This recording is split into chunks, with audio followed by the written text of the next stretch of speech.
The Incredible Hulk will not be presented this evening. Hey everyone, it's Antenna, and you are watching the DL Show only on Dave's Guitar Channel.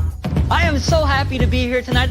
We're going to show you some magic, so I'd like you all to let go of all your preconceptions of what you think is impossible. Because tonight, absolutely nothing is impossible.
Hey, welcome everybody back to the show. It is Monday night.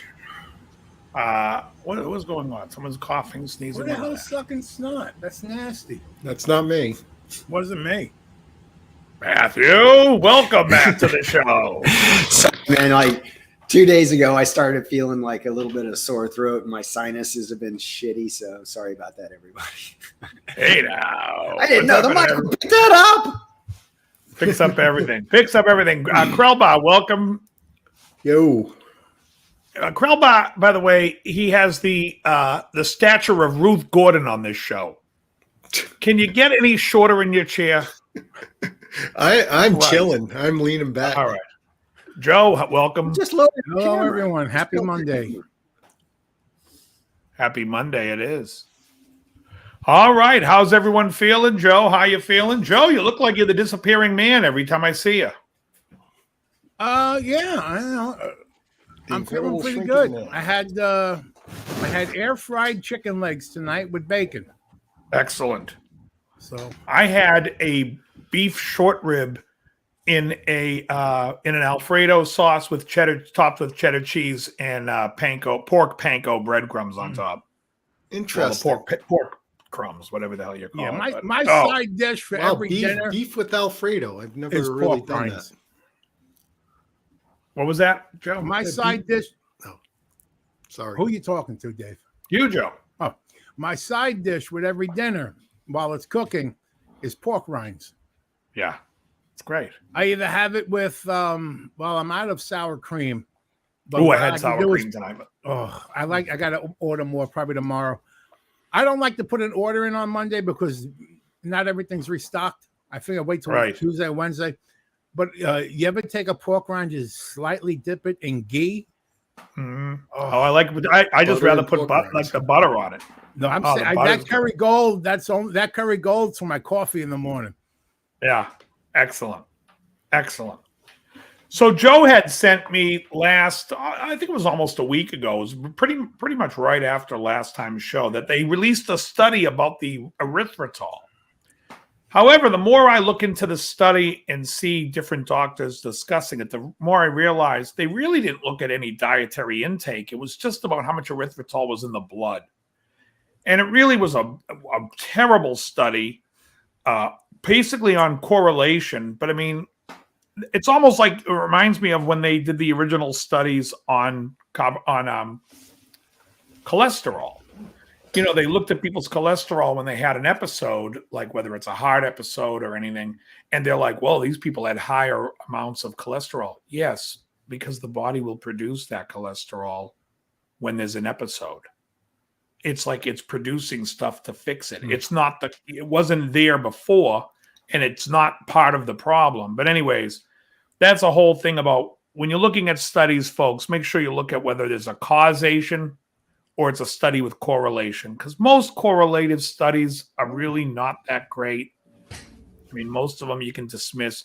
Some will make you want to go further and look, well, maybe we should do a causation study, but this thing was just nonsense. Yeah, a lot of times these correlation studies, they're like they do one study, and then as part of that study, they discover something else and they report on it. And then yeah, this was just, it wasn't that good. You know what else I can't stand is I don't know if you see these guys.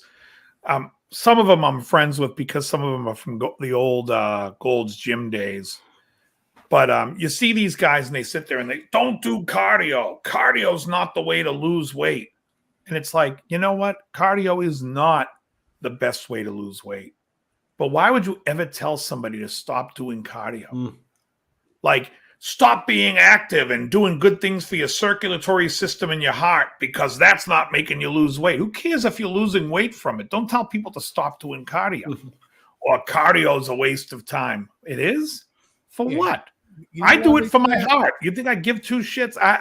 I'll tell you right now, April to November, I weighed 207 and I'm doing an hour to 2 hours of cardio a day. I didn't change my weight and I'm dieting. I didn't, once I changed to carnivore in November, boom, 25 pounds. What 27 pounds. Yeah, but you know why they do that?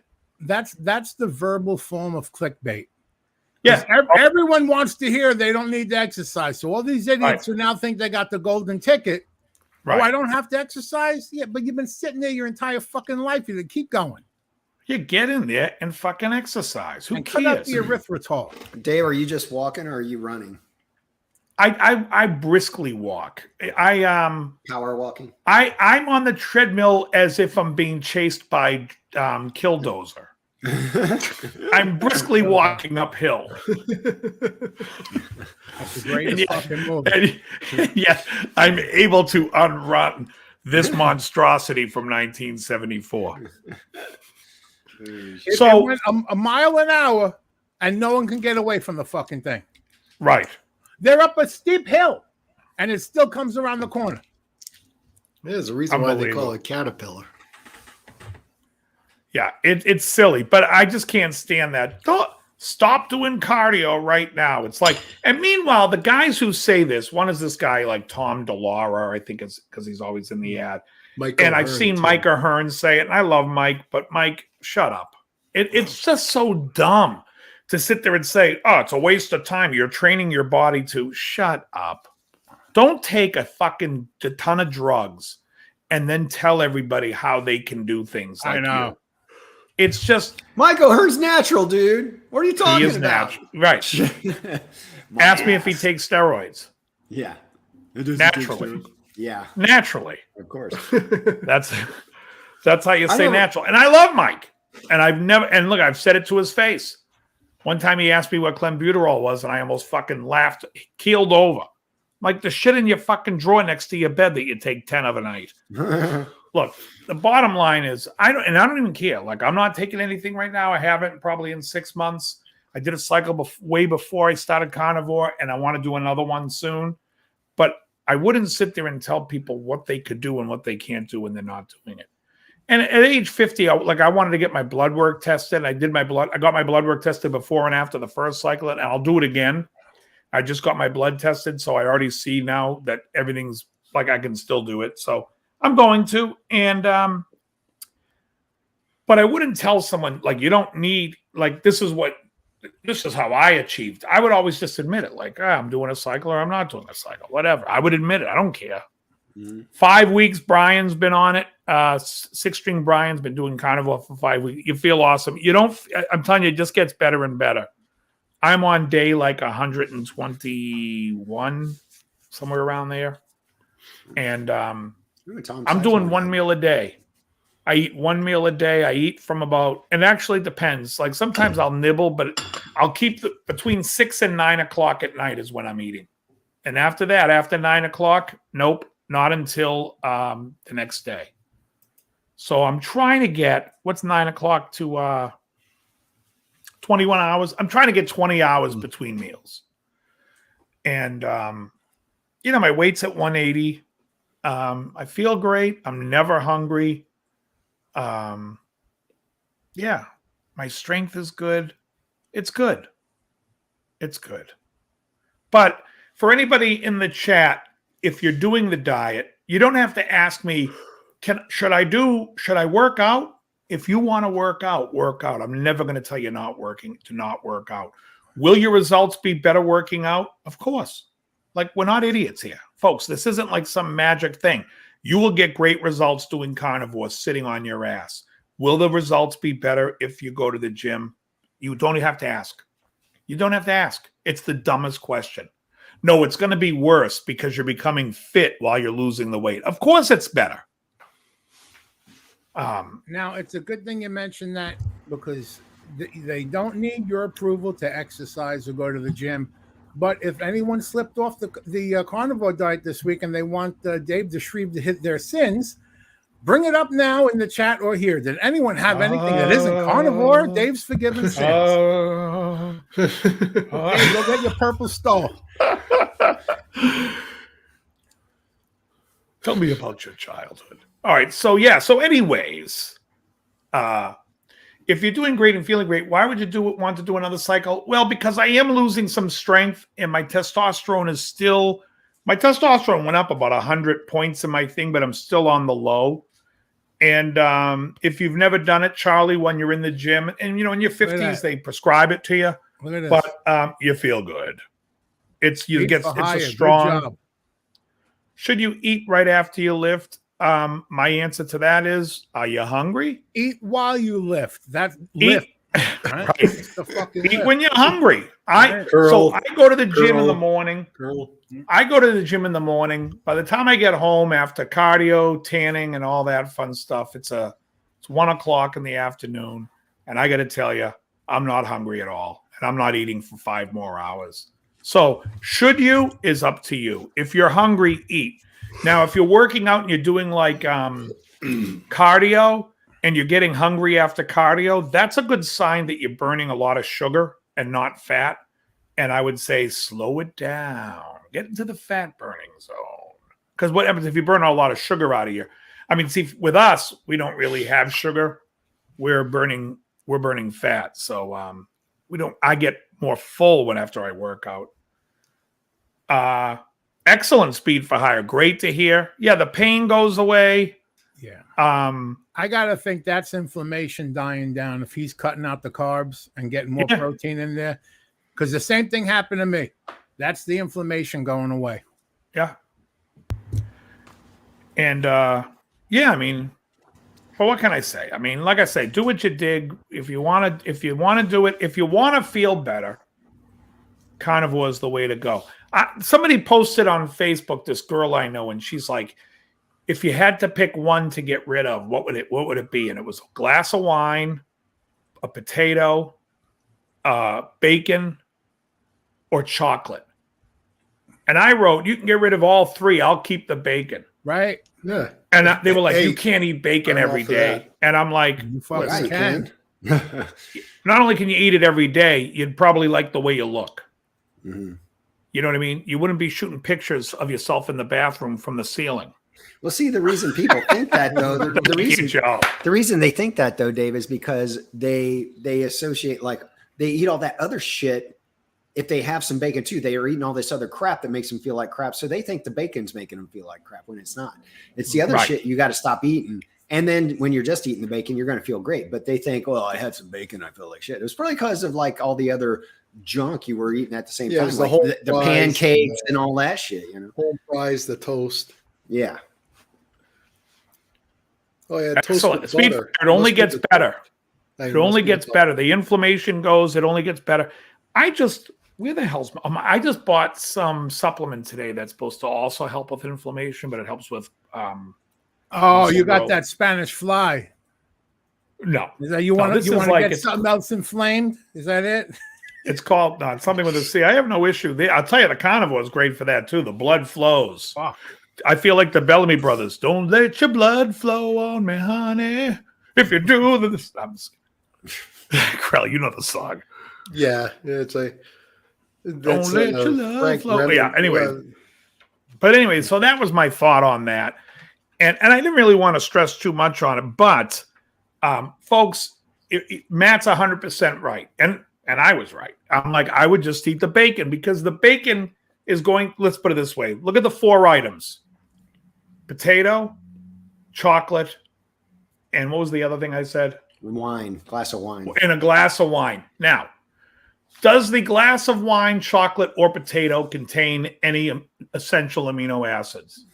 No. Does the wine, potato, or chocolate have any essential fatty acids? No. And therefore, bacon is the only one you could live on. The other will kill you if that was the only thing. Hey, thanks so much, Jan, about that. Yeah, we do it acoustically, so I thought I would do a lesson on it. Sometimes I have a hard time I coming put up a with link what to it song. in the chat. Oh, I see that now. Thanks, Joe. Oh, yeah. I'll tell you, bacon is the goods. It's the perfect food. It's awesome. I didn't make bacon today, but when I eat what I had today, tomorrow, because I have like 4 pans of it, I'm going to add some bacon. Eat the bacon with it. It's So just, what do you like better, short ribs or bacon? I'm Short having a ribs hard wrapped in time getting bacon. over the hunger. Speed for Hire. Hold on. Speed for Hire is making an excellent point. So, Speed, that means you have to increase your fat. You're not eating enough fat. Go make some bacon right now. I'm not Stat. kidding. Put on some Yeah, I bacon. know. Stat. You need to eat fat. The trick is when you are satiated with saturated fat, you will not be hungry. If you're hungry, you're not eating enough fat and you're eating too many carbs. Cut them all out. But you got to bump up that fat. That I can't stress it enough, gents. Eat fat. Matt, you eat tons of fat. Oh yeah. Oh yeah. Joe, you're living on fat.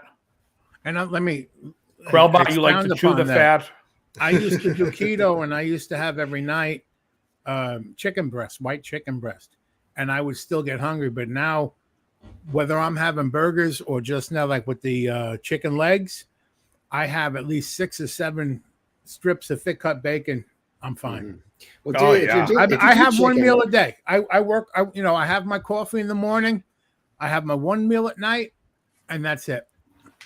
If you do chicken, just do the dark meat though. Do the thighs or the Yeah. legs because The it has thighs more are my fat. favorite. You can Yeah. never get them anymore, so I get the Wings are pretty good too. Oh, dude, Whole Foods has like these packaged organic chicken thighs, like 4 in a pack, and they're cheap. They're like $5, and they are the best ones I've ever had. I eat those all the time. But yeah, the dark meat has more fat content, so always go dark meat. Yeah, and eat the skin. Oh, I love this. Oh skin. yeah, Skin is yeah, that's awesome. the best part. Bake it too. Absolutely. So speaking about Air fry it. people posting Facebook memes.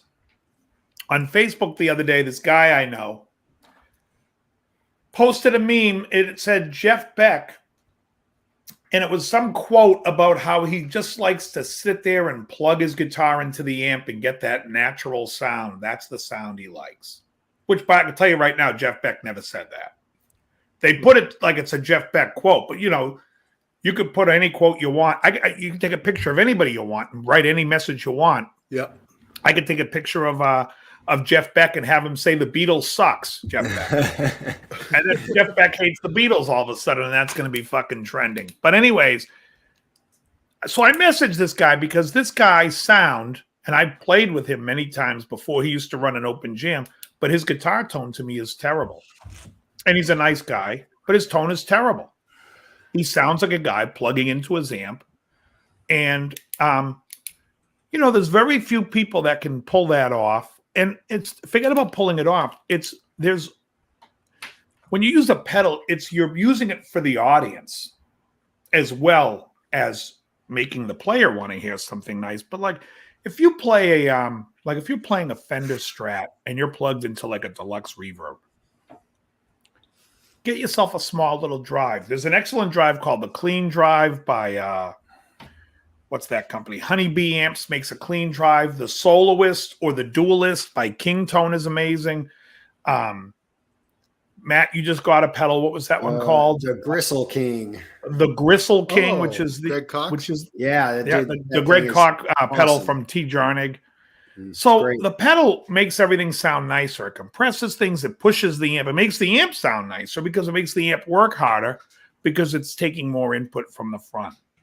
And whether you use a compressor or anything, but I just can't stand when people are like, I'm a truist. I just plug right into because I knew a guy who was a metal player, and he used to poo-poo everybody who had a pedal.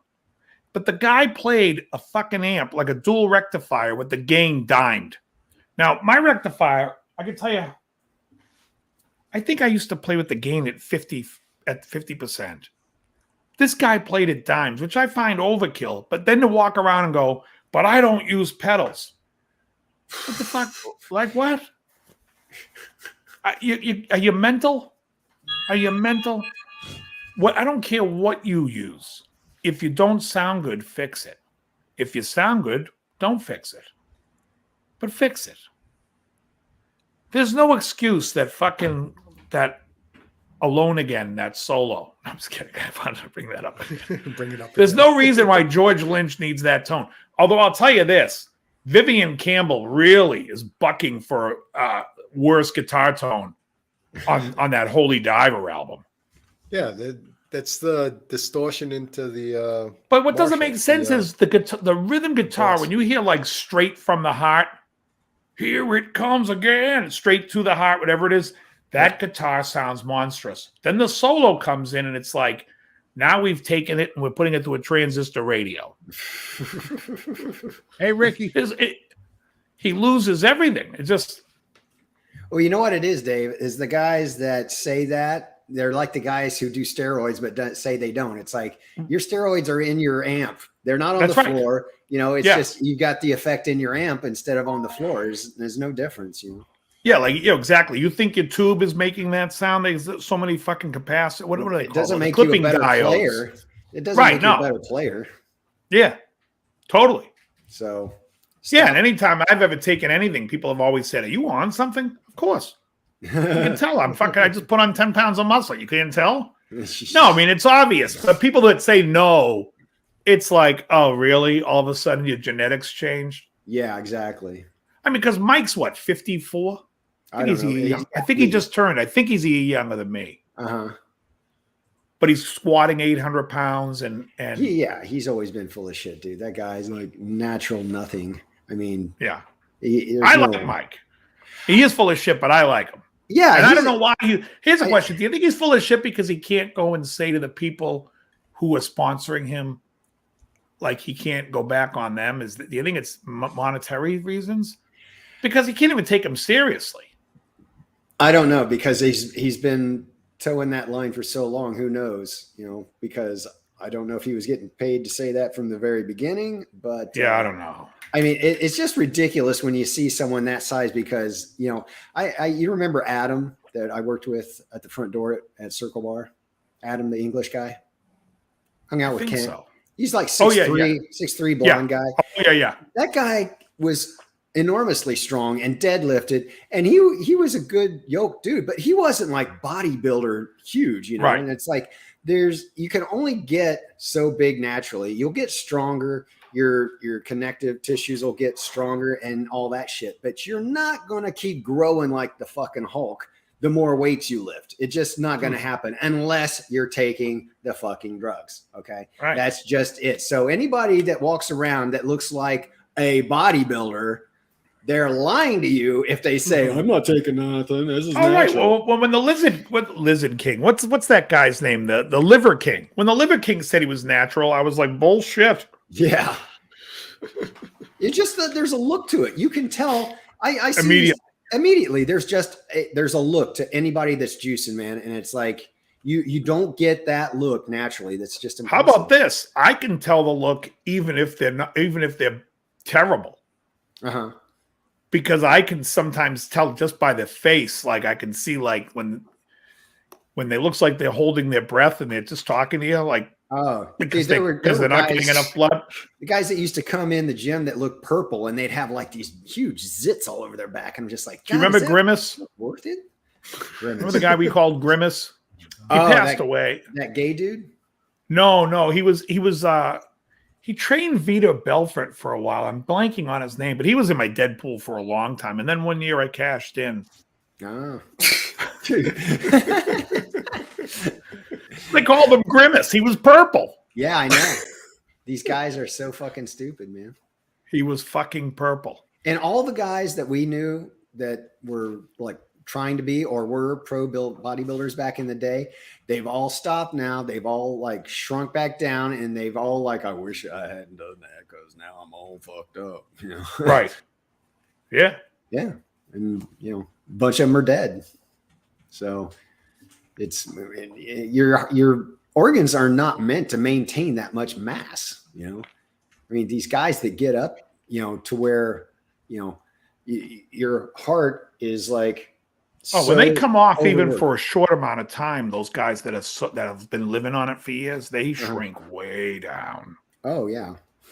Yeah. I mean, I remember running into some people on Venice Beach and they were talking to me and they're like, you don't know who I am. And I'm like, no. And he said, and I was like, and he was like, yeah, I've been off this stuff for 2 years. I'm like it was my size. Yeah. Yeah. People don't realize when I'm taking the tiniest amount. I'm taking it more just as like a therapeutic thing. These guys, what I take over the course of 2 months, that's their 1 day. Yeah. That's what's sick.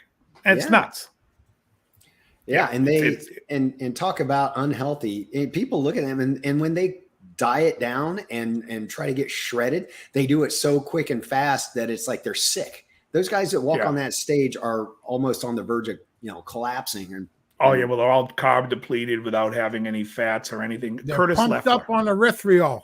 That was that guy's name. Now erythritol's nothing. That Curtis Leffler. That was the guy's name. That sounds familiar. That sounds. He was Grimace. So if you guys want to look him up, that was his name. We called him Grimace. And I'll say this: he was the nicest guy. He and I remember when he was training Vitor, and I was like, Vitor doesn't need to get to be like, he doesn't need to be big. That'll just slow him down. Because Vitor was great. He was one of the great Gracie fighters. And then, juiced. That was, what's that? He juiced. He did a little. Oh, yeah. Well, yeah, you're not getting trained by Curtis because you want his his workout routine. That's not what's selling. Yeah. But those guys are so in such bad cardio shape too. I mean, their heart is so overworked from supporting all that extra tissue that they can't even run around the block, you know. Well, a lot of those guys, I mean, I always liked Mike Matarazzo, and he passed. He died from heart failure. There's been a bunch of heart failure guys. Tom Prince died, right? Yeah, Tom died. I think he had a liver thing though, didn't he? I don't know. It'll be something, folks. Yeah, let me tell you. When you're playing with your full band, do you always use a compressor?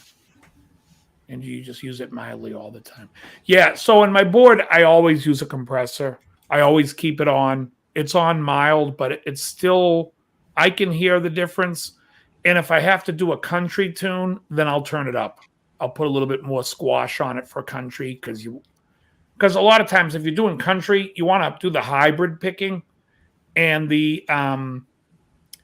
and even sometimes if I'm using a pick, the compression, you can't really hear it with a compressor. It kind of makes everything pop good. So that's why I like it. There's a lot of great compressors out there. You really can't go wrong with whichever one you got. That's my opinion about compressors. Where do you put your compressor in your signal chain? First. Well, pretty close to first. Tuner first, and then, which doesn't do anything. But then compressor, yeah. Buffer, actually. I think I put the buffer in the back. I can't remember where I moved the buffer. I moved it once, and then I kept it where it was just because of the position on the board. I didn't need it. That's it. That's a subject we should maybe touch on is like the pedal chain. Where do you put what? I mean, in general, really, you want your drive pedals in the front, correct? Because you don't want to distort your other stuff, right? Right. So, well, I go distortion and stuff in the front. All my other all my other pedals go through the effects loop. Well, that's because when you go through a preamp with the effects, you don't want to distort delay. You want that to be clean. You want the distortion to go into the delay. You don't want delay going into distortion. But I'm ST Blues is saying he thinks OJ had roid rage because he was trying to get ripped for a new series. Now let me tell you about roid rage. He was a strange dude, man. Roid rage is somewhat of a myth. Usually, I'll just say it the way I think someone said it in Chris Bell's movie. If you're an asshole before you do the gas, you're just going to be a bigger asshole on the gas. And if you're a nice guy before you do the gas, you're still a nice guy on the gas.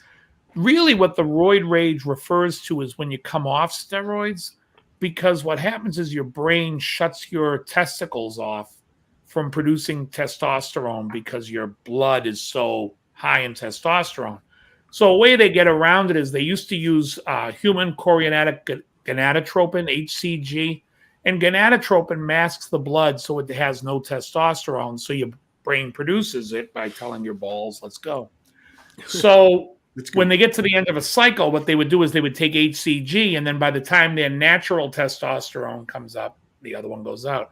But what happens is most people don't take HCG, and when they get off, they just crash, and then their brain is like, whoa, we are completely out, and it jacks the testosterone. So basically, it's like you're going through puberty again.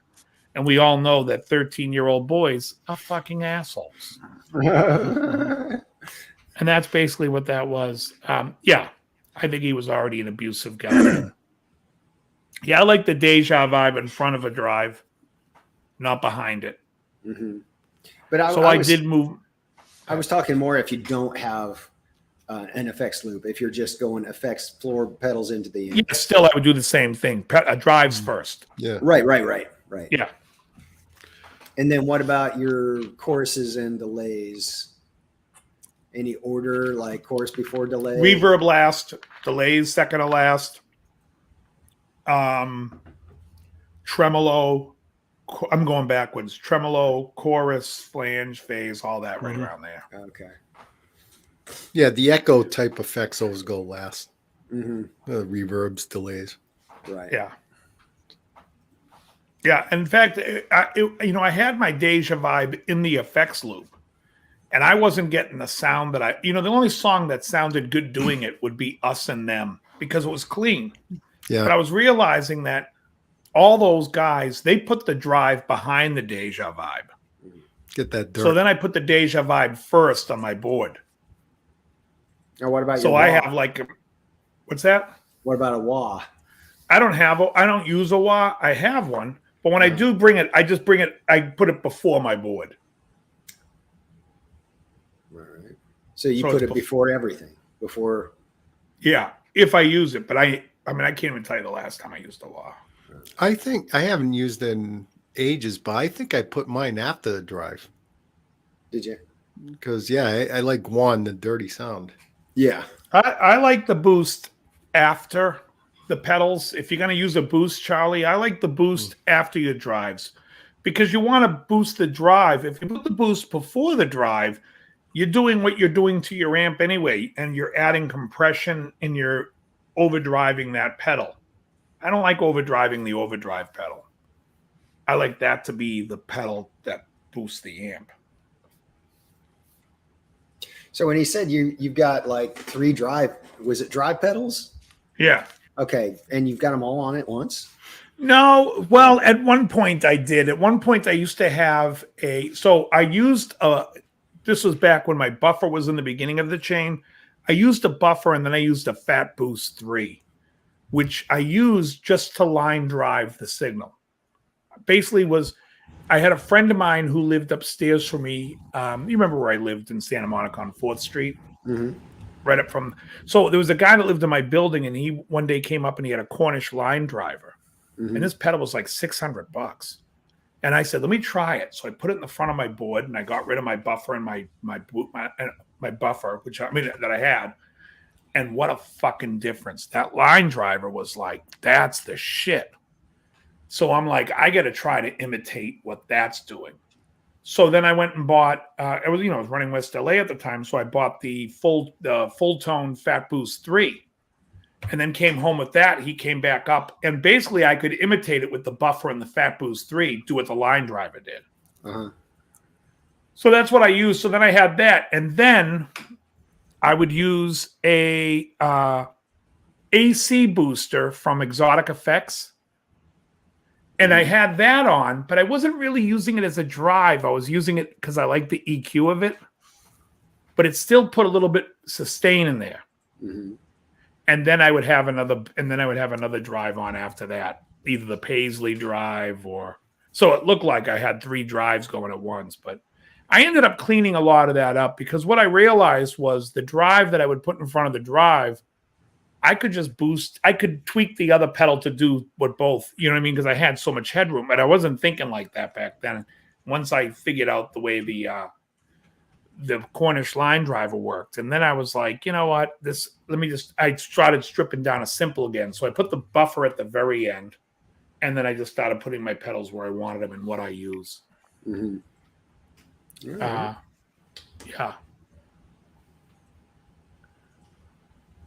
I wound up taking everything out of the loop. Oh, nice, Charlie. Yeah, maybe you have something faulty with the. Loops. With the loops can be kind of what's the word? Squirrely sometimes. It's like I've plugged into some and like there's a drop in volume. I remember Marshall JVM had a lousy friggin' loop. I couldn't get to work correctly at all. It had a parallel and a series loop. And I had a Marshall parallel valve state that had a better loop than that. Yeah, parallel loops are useless. They're great for doing how you work in a studio, but on an amplifier, it doesn't make any sense. So I think I told you the story. My dual rectifier had a parallel loop. And when they came out with the new ones, I was calling them for the longest time. They were telling me my Line 6 DL4 pedal was fucked up. And Line 6 was like, it's not us, it's them. I would get this fucking phasing sound. So finally, when the dual rectifier version 3 came out, they tell me, what are the upgrades? Well, we went to a series loop. I said, why'd you go to a series? Well, because the parallel was phasing. I was like, you motherfuckers, you're fixing my amp. So I took it up to Hollywood, and then they rewired my loop and my rectifier to be series. But I was like, you fucking pricks. Parallel loops are useless. That was the whole point of that story. The parallel loops are useless. If I put a boost after the drive, is it going to increase the volume drastically? Well, the boost should have a knob on it. And that knob gets turned to increase the volume. Clockwise. It does turn clockwise to where you like it. I don't understand the question, Charlie. You basically can set it. You could set it for 3 dB. You could set it for 10 dB. However you like it. Set to 11. Except don't fucking take Krellbar's jokes. It's not my jokes, Nigel Tufnell's. Right, but you're using it. You're borrowing it.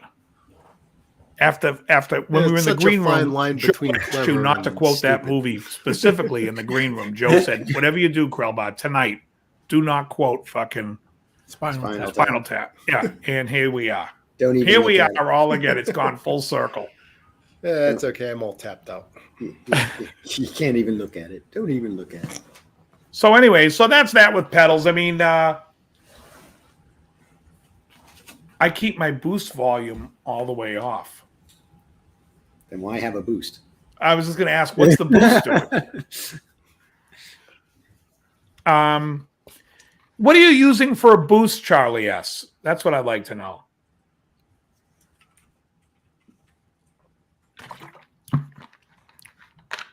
You might have a weird boost. Yeah, Marshall reissued the old Governor and the Blues Breaker. Oh, Jackhammer. I got an original first run Marshall Governor. Yeah, they just re-released those. Oh, well. In the old boxes, the big black boxes. I think mine is still in the box. You want me to get it? I'll show it to you. Yeah, let's see it. I think the only one that sounded good of all the videos I watched was that shred one. That was the Jackhammer, right? I don't know. What's the shot? I think it was just called the Shredder. Oh, I don't know. Look it up. Pull it up. MXR Mini. Oh, okay. I don't know. I don't know that pedal, Charlie.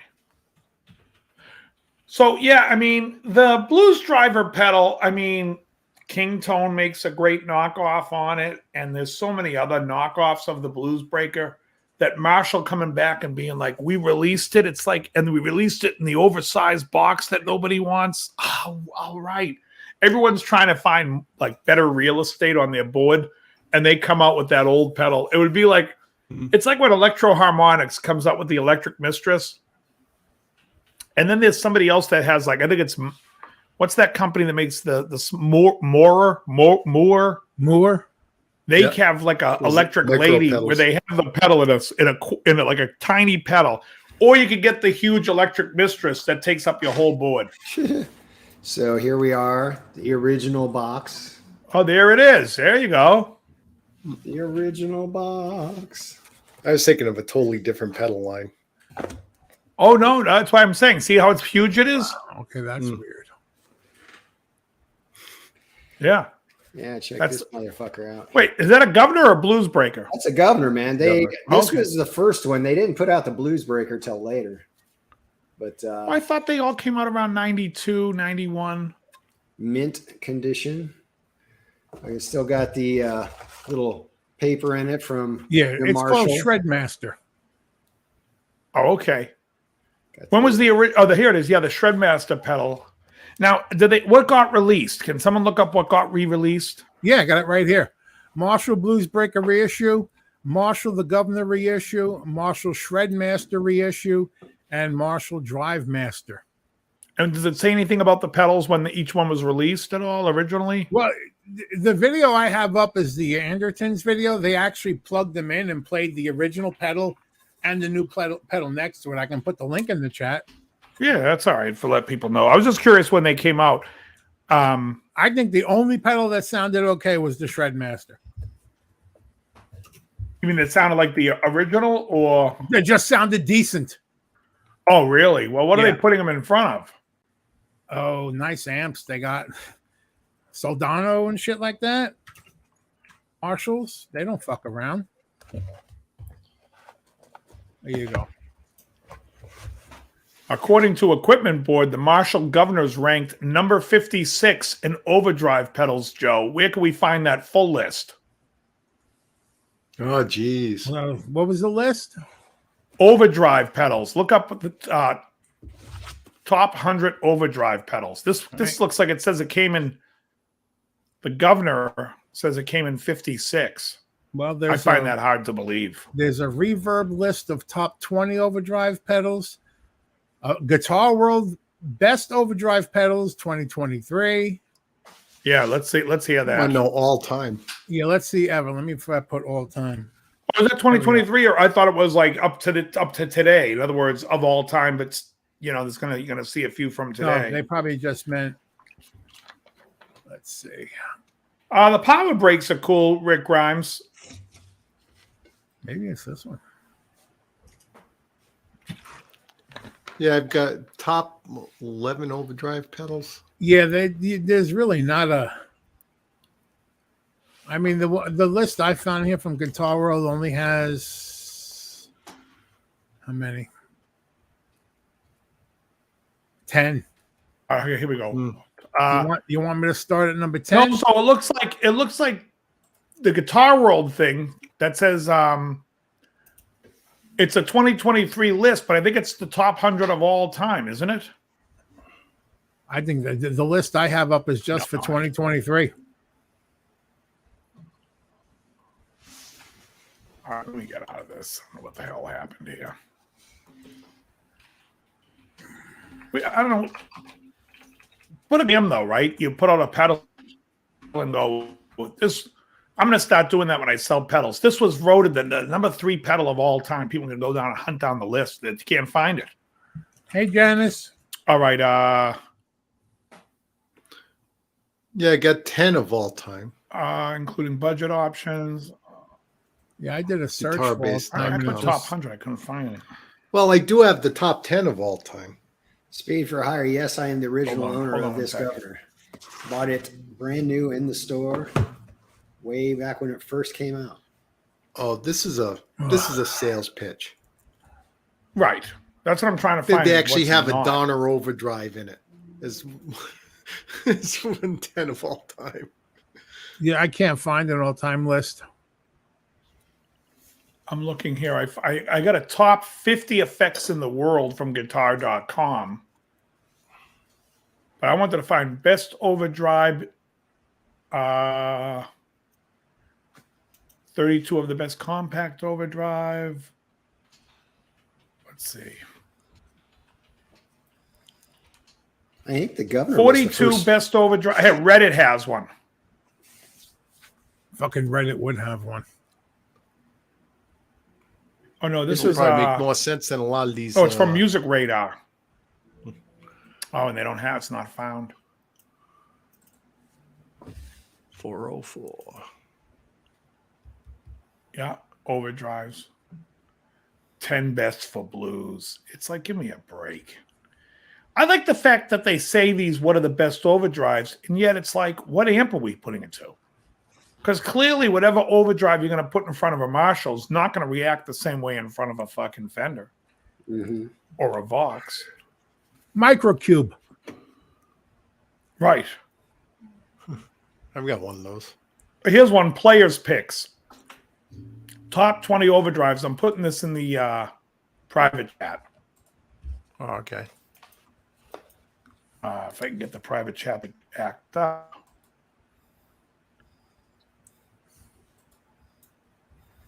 Man, that's sticky. There's nothing in the All right, here we chat. go. Joe, click on There that it and see is. if that There we go. works. Krellbar, read the list. Krell, Yeah, I see it. Click on that. Yep, I just did. Okay, you want me to read it off? Well, like I say, Yeah. I mean, I think I think a Boss SD1's awesome in front of a Marshall. Do I like it in front of a Fender? Not terribly. Okay, this is the And by best not selling terribly, I overdrives. mean no. November 2015, November 2016. Oh, I thought it best-selling. said Players Picks. All right, let's hear it. Let's hear it. Okay.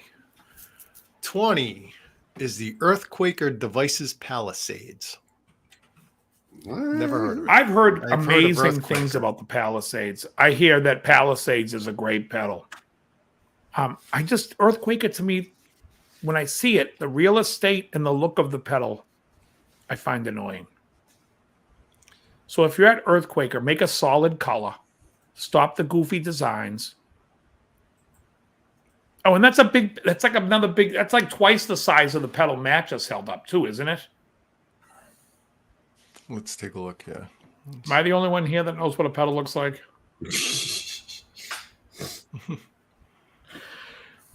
It's like white. It's like a double pedal. I can actually tell you the exact dimensions of this motherfucker. Still talking about the MXR Palisades. script blue box. I thought he used an Octoplus on that, Elroy. So this pedal's like 4.5 by 5 inches. It's a big pedal. It's huge. Yeah. All right. What's the number 19 on this list? Number let's 19 not go is down the there. Walrus Audio Voyager. Earthquaker and Walrus are like the same pedal to me. Because there's something about them I'm not interested. Well, this one has a small footprint at least. Yeah, no, I know. Yeah, and they probably make great pedals. I hear really good stuff about the Palisades. I've heard of all these companies, but I haven't heard of these pedals before. Yeah, what's 18? JHS Superbolt. Okay, so the Superbolt is JHS trying to sound like the Supro amps. Oh, okay. It's the Super. It makes you basically if you have a Fender amp and you want to sound like a Supro, that Zeppelin 2, Zeppelin 1 sound that he had in that Supro amp, that's a good pedal. 17 is the J Rocket Archer Icon. So that's got to be a clone. Okay, so the Icon, if I'm not mistaken, is the Archer is with the chip that they use in the Klon, and the Icon is like a chip that they originally thought it was. I could have it backwards, but one of them's not the real chip, and it's like a chip that sounds like the chip that everyone when it first came out and everyone was first breaking down. What's that Klon chip? What are they using? Whatever one they thought it was when they were wrong. That's what's in the Icon. Oh, okay. So 16 is the Caitlin Bread Dirty Little Secret Mark III. Okay. Dirty Little Catalina Secret. bread? It is Catalina bread. Catalan bread. Catalin Bread. So the thing about Catalan bread, Dirty Little Secret, I will say, I owned this pedal for a day. Loved it that much. It is horrendous. So you're saying you couldn't keep that dirty little secret? I couldn't. I had to let it out of. I let the Dirty Little Secret out of the bag. I almost put it on Craigslist and said, "I'll pay you to take this fucking thing." How did you wind up with it in the first place? I got it used on a trade. Someone gave me like 2 or 3 pedals for one of my pedals, and that was one of them. And I was like, "Ooh, I have this. Let me plug it in. I want to play it." I played it, and it went right back on Craigslist that day. No way I was keeping it. 15 is Ibanez TS 808 Tube Screamer reissue. What can you say about the 808? I think the 808's a good pedal. The problem is everyone that does an 808 knock does it better. Maxon does a better one. I've got an original one. I think Behringer did. You got an original 808? Yeah. Which was made by Maxon. The Behringer T08. They made all Ibanez till 2002. And then Behringer will do it for $20 too. Yeah, just Behringer T0800 is a better pedal than my Tube Screamer. It's fucking great. That guy, the one who does the JHS pedals, he's got like the largest pedal collection ever. Yeah. He does videos on YouTube. He did a whole thing about going through the Behringer pedals. He goes, if you want this $200 pedal for $20, it sounds just as good. Pick this up. And he's honest about it. Yeah. Yeah. Well, you know that what they did was Behringer basically fucking cloned a shitload of pedals. Yeah, that's kind of what Behringer In some cases improved on it. Except that the plastic housings kind of. Yeah, that's cheap. But yeah, go ahead. $19 for the friggin' pedal. Let me ask you this question. What's the green pedal? The Nobles? Are you guys familiar with the Nobles pedal? I've heard of that. I've seen it's like the Nashville Session Guy pedal. Like that's the drive that all the Nashville Session guys use, the Nobles. Well, let's see if it's on the list. I doubt it, but go ahead. Go on. 14, Analog Man, King of Tone, V4. It's a $500 friggin' pedal. I hate the King of Tone. And I hate the Prince of Tone. And I told you when Rob came on my show, remember Rob Perlman was on the show a couple of weeks ago? I said he has the only King of Tone that I ever liked, and he had it special made. Mike Piera from Analog Man made it special for him, and he waited like a year for it. Still not better than the King Tone Duelist. Go on. 13, Exotic RC Booster. Fantastic pedal. Fantastic. RC is just a really clean boost. That's what RC stands for. It's a really nice, clean boost. Go on. 12, the Klon KTR. So ridiculous.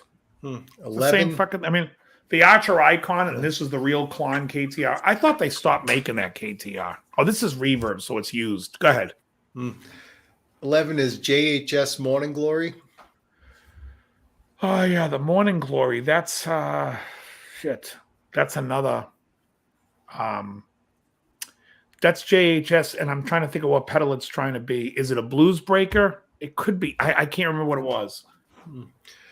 Yeah, you're going to notice on this list there's a lot of repeats because of different versions, and it's just because of what's selling the best. Right. Well, number 10 is Full Tone Full Drive 2, MOSFET. Okay. I don't mind that being on the list because the Full Tone Full Drive 2, I actually saw a buddy of mine playing at a gig, and I went up to him and said, "What is your drive tone? What is that?" Because I knew he was playing a clean amp. And he was like, "It's the Full Tone Full Drive 2." And I'm like, that's a great pedal. It's too big of a pedal for me. Again, we're talking about that double wide look. But if that OCD is up there better, I'm tearing up that fucking reverb joint. And look at... Well, right, anyways, number 9 is going to be a quick one. It's the regular J-Rocket Archer, not the Icon. All right. Then it's 8 is Ibanez Tube Screamer Mini, which I actually have. Right. Which is a model it's a TS9 Mini, right? Yeah. It's modeled after the 9. Number 7 is the Boss SD1 Super Overdrive.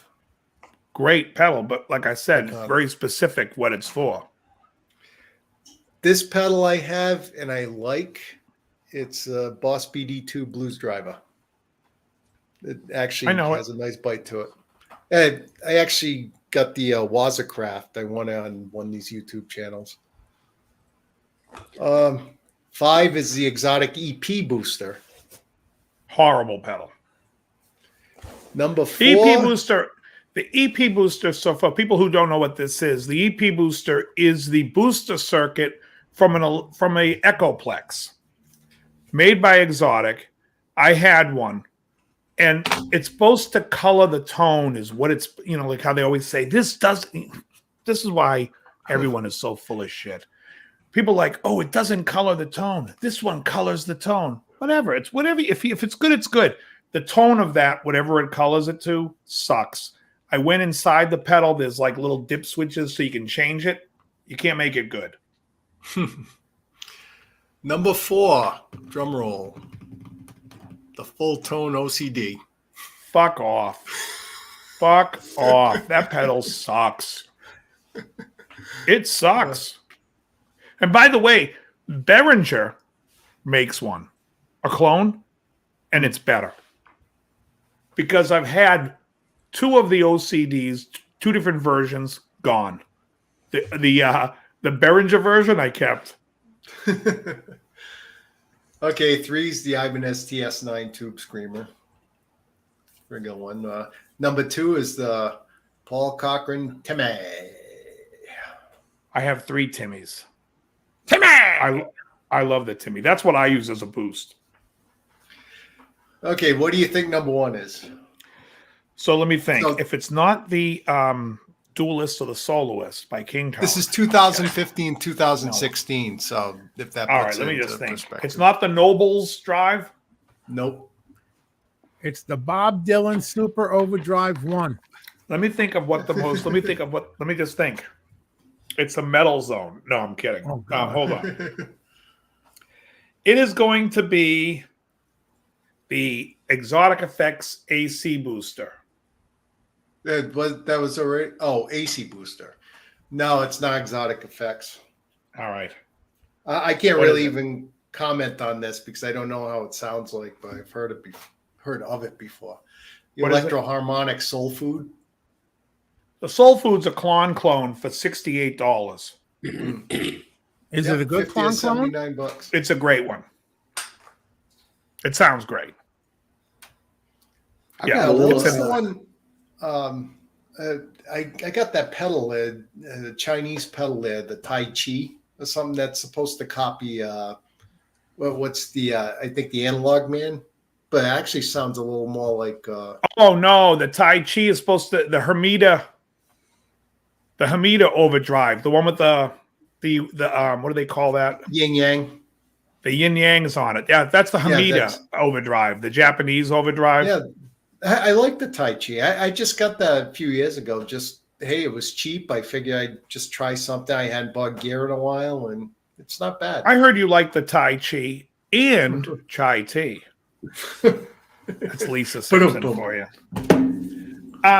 All right, so let's go around the horn. What do you guys like for your what's your favorite drive pedals? Matt, why don't you go? Give me a few of your favorites. well, the current Of all one- time. Of all time, the TS 808 I've got. Interesting thing about that is one time when I was in LA, I brought it into Speedwack because I was thinking about selling it because I was hurting for cash, and they were going for like $600. So Yeah. I took it into Speedwack, and he takes it over. He goes, "I'll be right back," and he goes over to the other store, the guitar store, and he has somebody try it out. And he comes back and goes, "Where did you get this thing?" And I said, "I've had it for like decades, man. It's like I bought it in Indiana for like you know next to nothing, And he's like, "I can't really give you what this is worth, but man, these guys were flipping out over there at the other store over this pedal." Yeah. So anyway, that one, and then I still like the Governor, but my newest, of course, is that Gristle King. I really like it. It's an awesome pedal. I think they make two of his pedals, don't they? Yeah, I don't know what the other one is right off the top of my head, but I do have this other little one that I was using through a little practice amp. And the only reason I got it was because I had a VIP thing with Paul Gilbert at the Whiskey one time, and he was playing through one of these. It's just a little tiny electro-harmonics thing called a Hot Tubes, and it's just a neat little. Oh, Electro-Harmonics Hot Tubes is like a compressor, isn't it? I guess. Hey, let me ask you this: is your pedal orange, or is your pedal? King? Yeah, the Gristle King is orange. Yes. Oh, okay. Because it looks like T-Rex made a Gristle King for him as well, but the T. Jarnig one is the orange one. Yeah. Yeah, it is a cool pedal. I'm really Nice. happy with that investment. Joe, what about you for pedals? I have no fucking idea. I'm playing through amp stems. It don't mean a fucking thing to me. Right. I have a tube screamer. Does that count? Yeah, tube screamers are good. Tube screamer. Matt says the 808. So if you want to check out a really cool, you can do a video search on it. The King Tone Duelist or the King Tone Soloist. The guy makes a knock of the 808, but he improves it. He makes it so the 50 point is with 100% gain is on a tube screamer. But you also have more control over the treble and bass. It's really a great, and he has a glass circuit on it, which I think is just great. To me, that the Soloist by King Tone and the Duelist are like, to me, top drawer pedals. And now they have the Duelist and the Soloist. So the Soloist is half of the Duelist, and the other half is called the. I'm trying to think of what it's called, what they call each side. But that other side, it's whatever it's called. They make 3 pedals of that style. Anything by if you're looking for the Stevie Ray Vaughan sound, there's a Double Trouble pedal by Honeybee Amps, and the Clean Drive by Honeybee Amps is awesome. I agree that the SD1 from Boss is a great pedal. Again, it's really great for a gain amp, not great putting it in front of a Fender. And I also am big on the Rock Box from Boiling Point. I think that's a fantastic pedal. And I do like the what's that pedal company? JHS Angry Charlie. The second version is a great pedal. Krellbauer, what about yourself? Oh, I didn't play through that many pedals over the years, but I mean, like I have some. That's my favorite's Direct Drive, Barber Direct Drive. Well, I bought Barber like makes 20 them. I mean, years the ago. tone press was a great compressor from him. I have the tone press as well. Yeah. Yeah, I I like was hooked Barber. on his David stuff. Barber. And he was a nice guy. He had a small shop back then, and Yeah, I think he's in still does. Missouri. No, I thought he was in Pennsylvania for some reason. I thought he was in Missouri. I had to deal with him a few times. Let me see where Barber Pedals is out of. I don't know why. I think I'm Barber Missouri, Electronics. Yeah. Dave, I'm going to go get that little electro harmonics thing just to check it out. I'll be right back. All right, excellent. All right, let me just see where Barber's from. Contact. Nope, they're in Pennsylvania, York, Pennsylvania.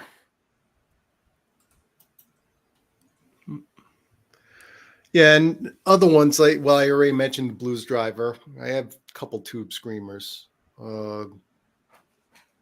Geez, I Nice. like that Tai Elroy Chi, makes his that's own fun. pedals.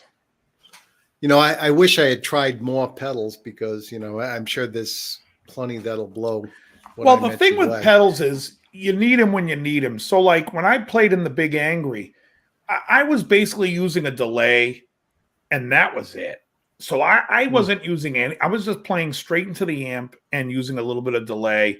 And the problem was every time I switched the delay on, because the fucking parallel loop, I'm also getting phasing. So it sounded like I had a phase 90. People used to come over and go, "What phase are you using?" I'm like, Mesa. The fucking dickheads who built this stupid thing. Anyways, so but when I got lazy and was like, I don't want to take out a monster amp. I want to take out a small amp and be able to do stuff. Then you dive into the pedal world, because some pedals will give you like some really great sounds. I mean, like to me, for clean tone, you know, if I'm playing, especially if I'm doing sessions for people, I'd rather sound like Larry Carlton than sound like Larry. What's the black guy with the cowboy hat? Is he a bass player? Larry Mitchell. Larry Mitchell. Larry Mitchell. I was trying to do Larry's. I'd rather sound like, let me do that joke again. Mitchell. I'd rather sound like Larry Carlton than Larry Mitchell. What's wrong with Larry Mitchell's sound? Nothing wrong with him. I'm just saying it's just I prefer that.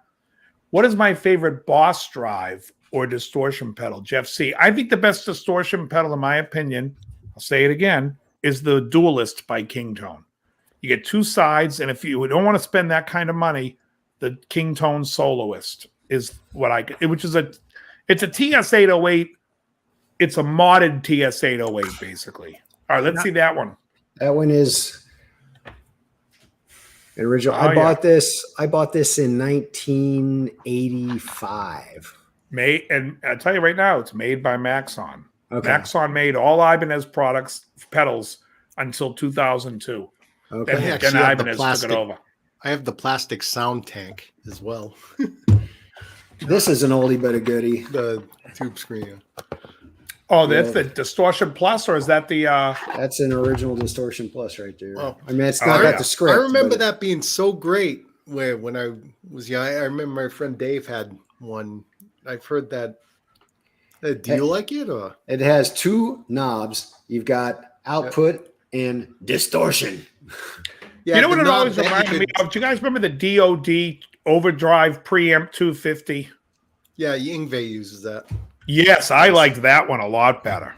Yeah. Now, let me ask a question. I have a friend who told me he thinks the best overdrive pedal ever was the Yngwie Malmsteen that Fender put out several years ago. Did you ever play that one?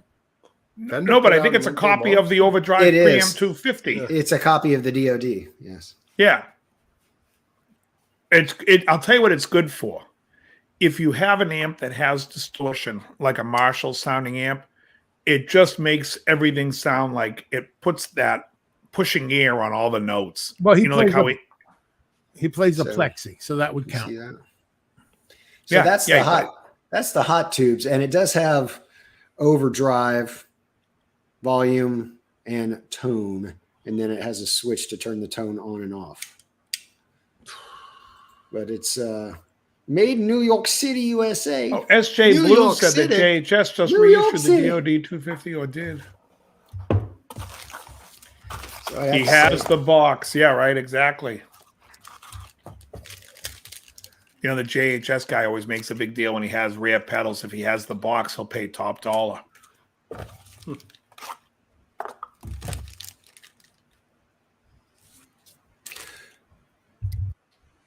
I used to like the Phase 90, the original MXR Phase 90 block logo. Oh, hey, you. Just saw you there. What is you?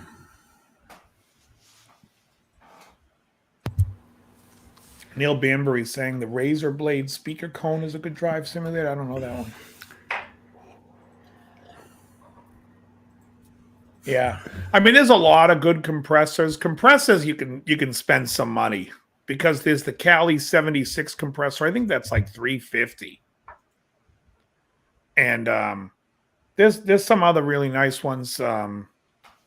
Wampler has the compressor there, the Ego compressor. And what's the guy's name? Oh, the Keeley has a nice compressor. Excellent speed for hire. Yeah, Tom Sizemore passed away. I saw that. Digitech Bad Monkey. Yeah, He I lived don't such really a remember. clean life. Yeah. I'm not so familiar.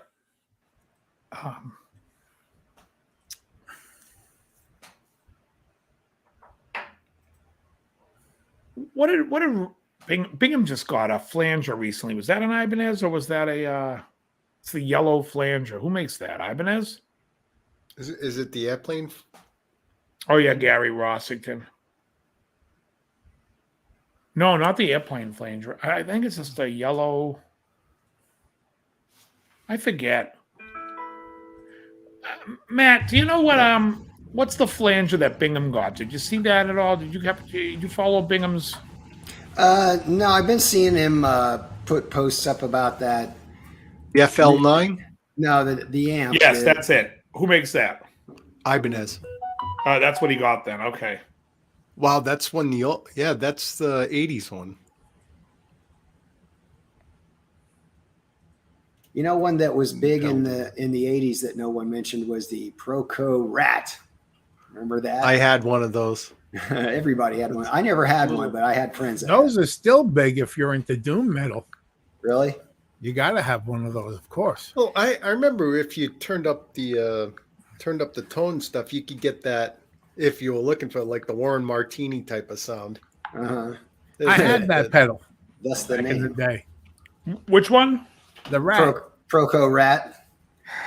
There's a couple of different rats. There's a couple of clones that you can get for really cheap that I think are worth the money. One is Vic Audio. You guys familiar with Vic Audio? It's a guy, Mike Vickery, is out of Arizona hand building all kinds of clones. He makes a great Ram's Head, 73's Ram's Head. What's that pedal called? What's the big Electro Harmonics distortion pedal? Big Muff. The Big Muff. It's the Ram's Head Big Muff. I have one of those, and it's great. Dave, so if you tell me to put the boost after my overdrives, what if I'm going straight into the amp and I have my modulation pedals after the overdrives? Won't it affect the modulation pedals? I'm going straight into the amp. I have yes, but you want to put the okay. So, Charlie, here's how you want to think of it. Your signal of your distortion is your sound. Then you want to put chorus or modulation on that sound. You're not trying to take a chorus sound and then distort the signal with the chorus. Do you understand? Yeah, because there is some gain to a chorus signal. No, but I'm saying you don't want to distort the chorus. Yeah. You want to chorus the distortion. Yeah, Vic Audio, Mike Vickery. He's great, and he also makes a Rat clone. Who's your favorite brand from all gear? I don't have a favorite brand from gear. I don't care enough. I'm more playing like I love Fender guitars, but my guitars are about as much Fender as. It doesn't matter on the brand because brands can have good blanking stuff on and the crap. guy's name. What's his name? Murphy. as Murphy is a human being. RoboCop. Oh. Was his name Murphy? You know what I'm saying? Like, I'll use parts from everything. I don't care. Like, I don't know. So I mean, if you say to me like, there's an overdrive pedal. I mean, I like King Tone for their Duelist, but I mean, when it comes to delays, if I find it, I like New Neighbor, and I like Strymon for the delays, and so it depends on what for all gear, no, but for different things, and my opinion will change on a dime. Yeah, well, the rats were changed after a while. They changed the rat, and it depends on what version that you like, that people like, and I think Vickery did both versions. Yeah, it's the first ones they made in China or whatever, just were like over fuzzy. The well, I always thought the rat in general I thought was too fuzzy. Yeah. Anyway, but if you turn that tone knob up, you can get a lot of the fuzz out of it. That's but that's why it's good for doom metal. They don't want to get the fuzz harmonics really easy. Right. Well, that's what I mean. A fuzz is completely different when you put it into a drive amp. An amp that's got a great drive. Now you got that Sabbathy sludge tone that everyone loves, But when you throw that in front of an orange, fuck. Yeah. I like to throw a bus in front of an orange amp. That's how I like orange amps. I've never heard one I liked. I think their solid state ones sound better than their tube ones. I played through a couple of them before at a store. Yeah. I'm not saying I like either one. I just thought. Right. I was just going to say, it's not that you're giving a glaring review of. All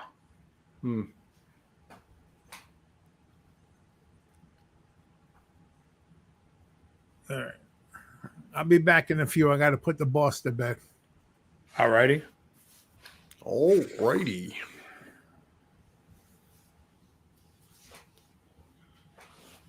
Hold on a second. I gotta look something up real quick for someone.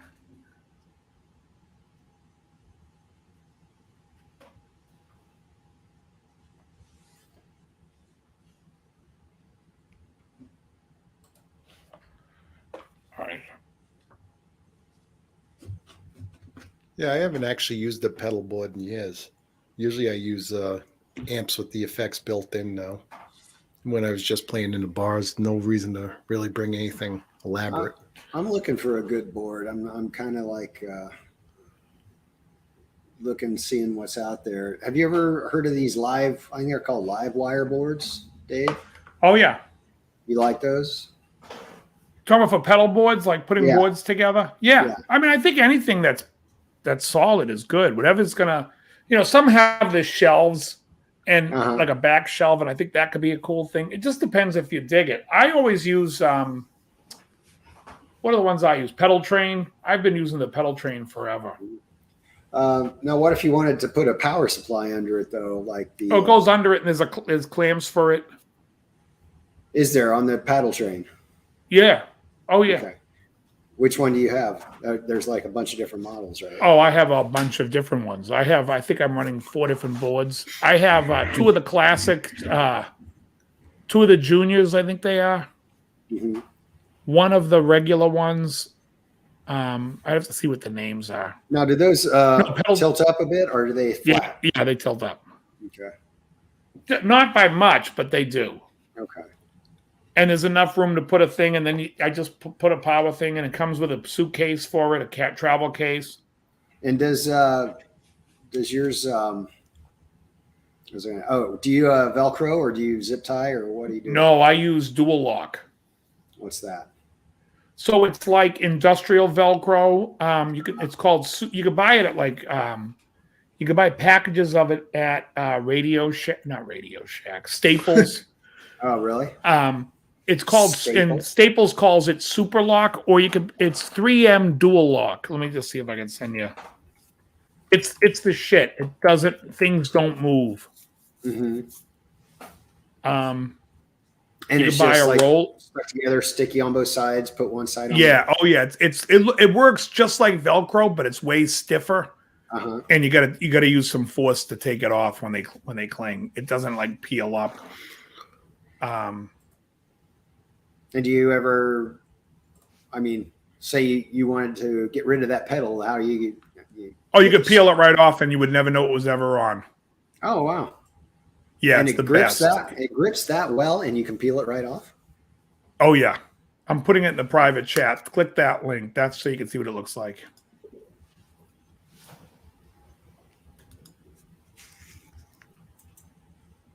.3M Scotch dual lock, reclosable fastener. Yeah, and you'll see. Yeah, I mean they work awesome. But like literally, like because you could swap pedals, and you would never even And they think about. They sell that at Staples. They sell them in like 4-pack strips for like $5, which will do 2 pedals. Oh, well, what about this roll? Yeah, you roll. You could do the whole. You could do your whole board. Right, I know, and but then some. Where do you get the rolls? You can get a smaller roll. I think you can get a roll for $24. Looks like Walmart sells it online. Yeah, this is all you need here. Hold on, sorry. There's this one here. Yeah, this one's like $38 for 10 feet. This is one. Here's 10 feet here for 20. Wait, that's the one I sent you. All right, here's 24 for 10 feet from Walmart. And do you put like 2 strips? Oh, Emily says she gets them at Home Depot too. Oh, okay. Yeah, because you can use them to like anything. Like I use it. So I have a hub on my desk for USB, and I don't want it to ever move. So it's dual locked in there on my desk. So it looks like the way it's like locked on like a pedal on a pedal board. Oh, okay. And how many strips of this stuff do you put on a pedal? Like just I just cut 4 like 1-inch squares. Oh, really? Yeah. Let me see if I have a pedal over here if I have one that has dual lock. Hold on.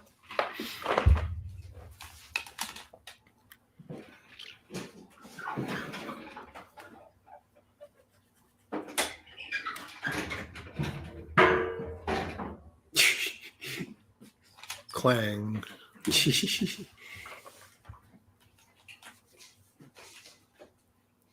How do I get this? All right.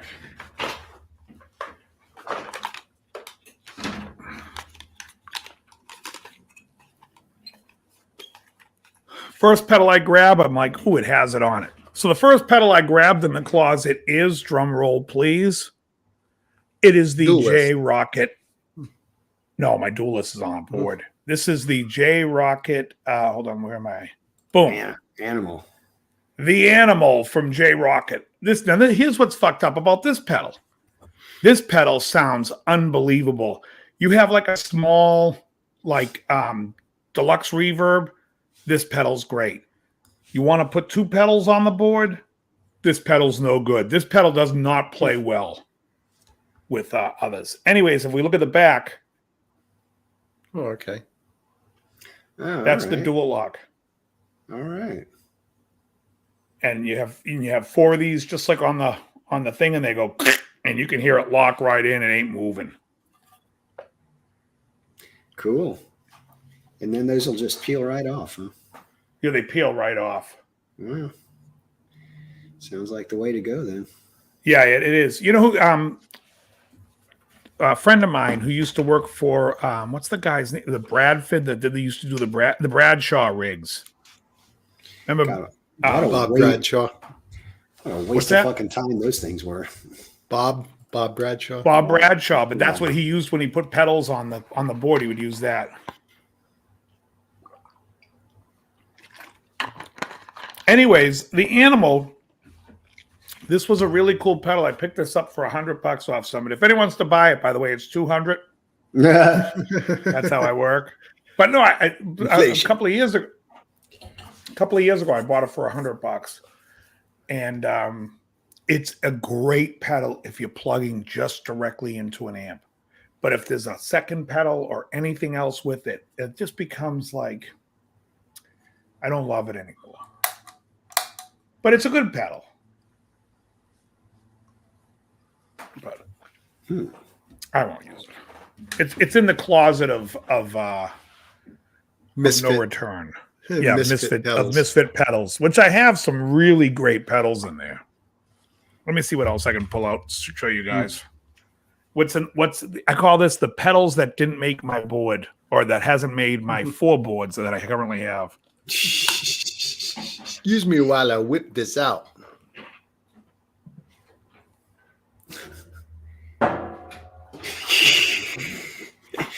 He keeps forgetting to mute his mic. Sounds like something just hit the bedpan there. Yeah, it's like the bedpan. There, he's bumping his head on something.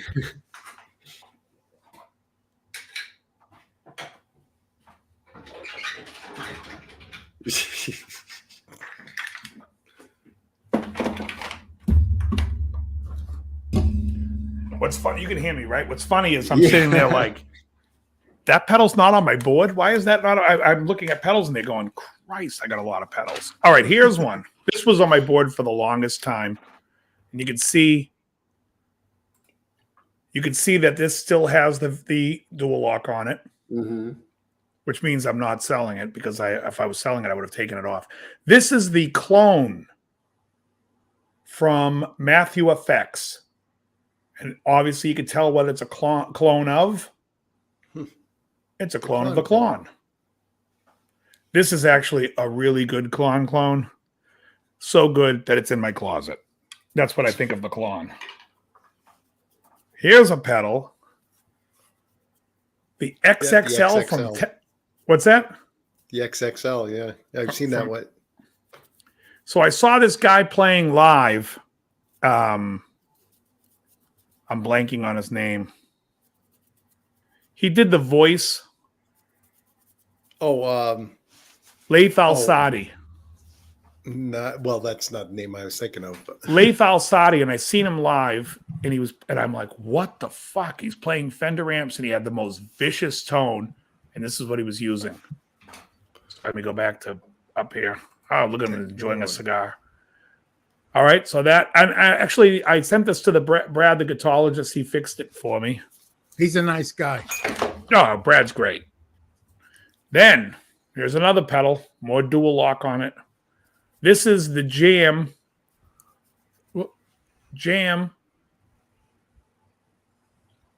Tube Dreamer. So this is a clone of the 808, but it's made with an asymmetrical clipping, whereas a Tube Screamer has symmetrical clipping.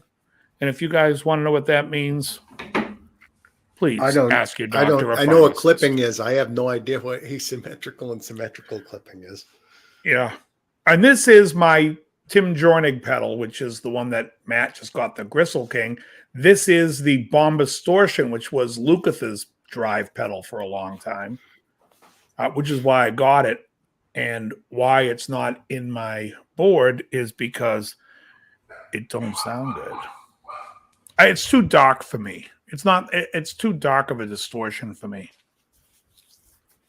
But you guys want to see a few more I have in there? Yeah, sure. The closet's ridiculous.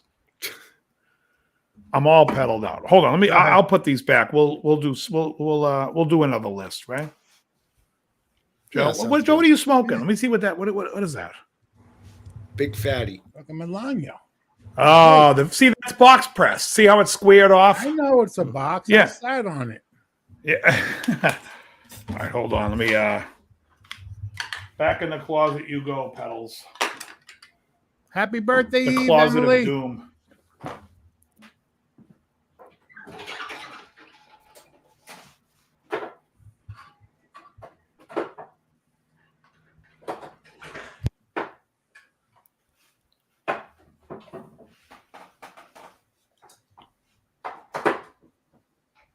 All right, I will show you a few more.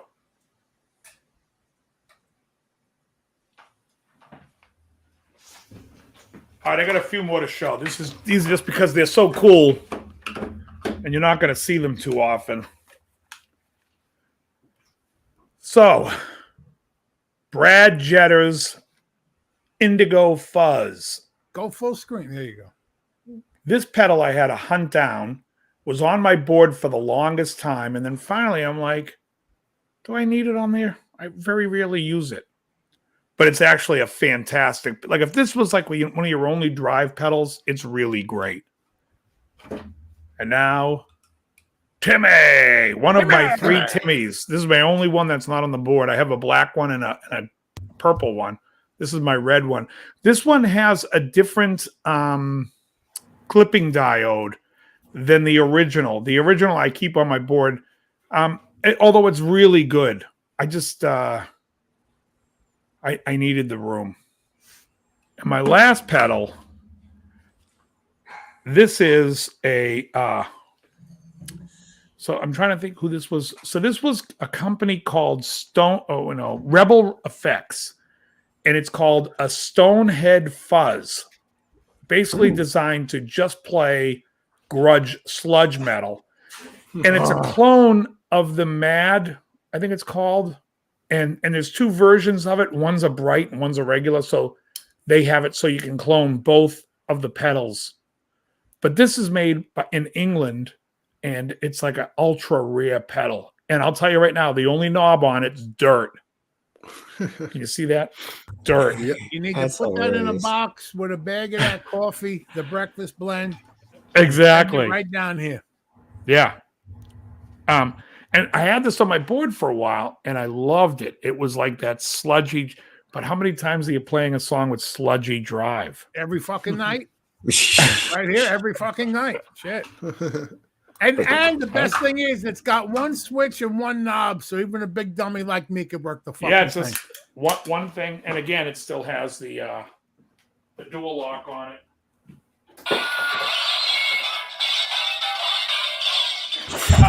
What the fuck was that? That's Grelba. The first effect he got perfect. That's Grelba. I'll show you 2. I finally get to use this. I've had this for a few years. All these links, we got resealable plastic. 3 more. Here we go.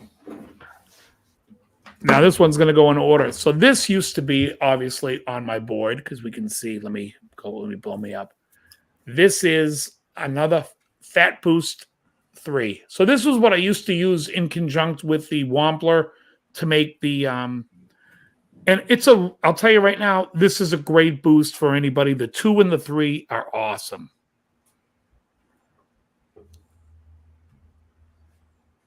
Oh, that's right. Joe, look at you knowing Emily's birthday is tomorrow. Happy birthday, Emily. Clean drive. This pedal's awesome. This right here is what we call the bee's knees. This is Honeybee Amps clean drive. This thing sounds, some of you might be like, it doesn't do enough. It's really subtle, but it's unbelievable. And lastly, this is a great pedal. This is Daredevil Effects, the Silver Solo. This is basically a copy of the who made the treble boost? The original. A Ranger or Range Master. This is a copy of the Range Master made into a regular box. Really cool. Again, I haven't like if I had a Vox, I'd have it right on that board for that Vox because that to me the Vox and the treble boost go hand in hand. Although I think Tony Iommi used it too, didn't he? I saw somebody mention a Tony Iommi treble booster earlier. Yeah, he used one in his. He used one in his. Oh, move that chair back. He used one on. Oh, look how lean I am. Okay, Narcissus. So, Dave, the Duelist has a lot of knobs and switches. Do you have a favorite setting? You don't really need to mess too much with it. So it's 2 pedals. The pedal on the left is called, and I'm not remembering, but it's basically a copy of the Blues Breaker pedal. And the pedal on the right is a clone of the TS-808. but they've been modified, and I think they made them better. And so I like the glass setting on the what do they call what's the Dumble amp that what's his name played? 6-string Stinger was the string Stinger side is what they call it, because he mods it where you can put it to glass and it sounds like a Dumble. It sounds like basically Stevie Ray Vaughan's Dumble with the tube screamer in front of it. That's a great setting. And the other side, the Blues Break, is called the Heavy Hand. And they also make a pedal called the Heavy Hand. But if a lot of knobs are throwing you out, the Duelist also comes as the Soloist, which I think is a great pedal. Laney Black Country Customs pedals are good. Oh, is that the one who makes the God, I'm jealous he's smoking that fucking V. Hey, Tim Thomas. Hey now. The weather should be getting warm pretty soon. Go outside, smoke. I'm sweating my fucking ass off down here. Are ya? Where are you at, Joe? Orlando. Oh, really? I'm in Fort Lauderdale. Really? Yeah. I thought you were in like California or something. Yeah, I thought so too. I was. No, he was. We both lived in California, but he moved to Florida. Yeah, like 2 years ago. Almost 2 years ago.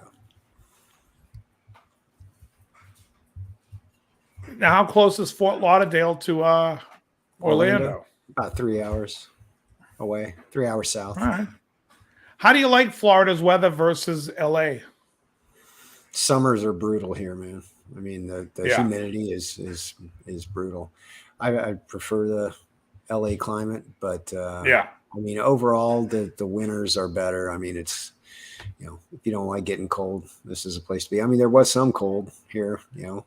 We had like iguanas dying in our yard because they were fucking too cold. Seriously. Yeah, seriously. We had my wife picked them up and put them in a box. It was like a whole box of these, dead iguanas. Yeah. But I mean, it's a trade-off, but I do miss LA a bit. Yeah, the weather, you can't beat the weather in Los Angeles. Yeah. You really can't. It's paradise. What did Priest use them into NMV Marshalls? Hannah Boy, what are you talking about? Priest used what? The treble boosters? Because so many guys in the 70s were using that to drive Brian the Marshall May. amps. Brian May used it to drive the Vox amps. Iommi used it. I think all those bands that were using like those early master volume Marshalls, the 2203s. That's a great question. What would sound better, the treble booster or the Boss SD1 into the 2203? Because the Boss generally does the same thing. I mean, you're basically taking that, you're just driving the signal and slamming the front end, and that's what helps those Marshalls sound so good. It also helped Vox because the Vox sound. I mean, no one's listening to a fucking Beatles record saying, "Oh my God, that guitar tone." Yeah. They never did, right? I mean, it's like they were plugging straight in, and it just sounds like what we call cocky duty. It just sounds terrible. But when you listen to a Beatles song, like you're always like, "Oh, that's a great song," because it's all the harmonies and the melodies of the song. But you don't sit there and go, "Oh my God, that guitar." Except on While My Guitar Gently Weeps when Clapton played that solo. Right? I mean, even the McCartney solo on Taxman, like the tone of that, he sounds like he's plugged straight into the board through like some type of fuzz. Yeah, it sounds like a bunch of bees fighting. Yeah. I wonder what Townsend was using so I can avoid it. Are you a Pete Straight Townsend into a fan? high watt. What's that? Are you a Townsend fan? Not particularly. I mean, he doesn't really make any of my lists on anything. Devin Townsend? I mean, I do appreciate some of the songwriting, but I never considered him like a great I think player. Quadrophenia is a great record. I don't own any Who music. Yeah, same here. You don't own any? No, Who no, I music? actually have Live at Leeds. You do. That's a good record. Yeah, it is. It's a good live album. Although I like the version that they cut out of, I think Live at Leeds, they did "A Man's Been Gone Nigh on a Year." But it wasn't released on the album. It was like they did another album. Like they did a full, like how they always do those. They re-released it and all the extra cuts that didn't get, the stuff that got caught out. Hugh, you love that Who stuff. But yeah, quick one. That's it. They did a quick one at Leeds, but I don't think it made the album. It's almost like, didn't it Hendrix? What was the Hendrix album that he did on New Year's Eve? What was that album called? Band of Gypsies. They re-released that, so now that you could have all four full concerts. Because when he did 4 shows, he did an early show and then a late show on December 31st, and then January 1st, he did an early show and a late show. So there was 4 shows, and of the 4 shows, they picked songs and mixed it and made an album. But now they released it where you can get all 4 concerts, every version. And then you realize why they put mixed and match from different sets. Then you realize the best fucking Hendrix album is clearly Bridge of Sighs by Robin Trower. It's fucking great. It's excellent. Robin Trower doesn't get much love, I noticed. I was about to say that. He doesn't make any of the lists. And he shouldn't. He's great. He is great. But he is a little bit of, he's Hendrix light. Yeah. Hendrix White. But I think Ole Roth doesn't get enough love in those lists. Yeah. I would agree. You think, because I think when you go back and listen to him, and do you guys ever see there's a guy who does a show called Late Night Lessons? No. Yes. I think so, yeah. Yep. He does the best licks of this guitar player. Yes. He does 3 licks from whatever, right? And so he did one. It comes up my feed every once in a while, and I always like just to watch him because there's something humorous about him, which in a good way. I don't mean anything disparaging. And he was talking about Ole Roth, and he kept saying, I don't know why Yngwie never mentions this guy, but every lick sounds like Yngwie to me. And this is all from 77. Yeah. And it's true. You notice he has a bunch of equipment in that room, and he's playing through a Behringer preamp. Yeah, David Brewster. Yeah, but he's playing. So he plays like this. He plays a lick. He's good. He's a good player. It's interesting to me. I find more humor into the licks that he's picking because I'm like, man, I could have thought of a lot of more interesting Uli things. Yeah. But it's whatever floats his boat or whatever he found interesting. But I find him funny. But he's right. Nobody's bringing, everyone's always sucking Blackmore's cock. They're all like, oh my God, Richie. It's like, no, but it's ridiculous. Ole Roth is way listen, if you listen to Yngwie, are you hearing any of Richie shit? Not really. No way. If Richie sounded a tenth that good, I would have been the biggest Richie Blackmore fan. There's one thing that he does when he goes down the scale where like stutters down the scale. Like that might be the one thing I hate Yngwie does. Yeah. But definitely look and moves.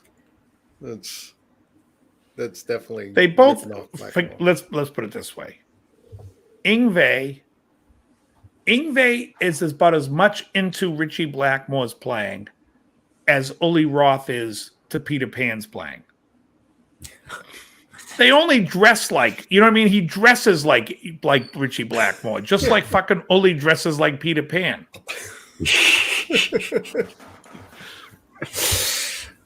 Am I wrong? Hippie chick.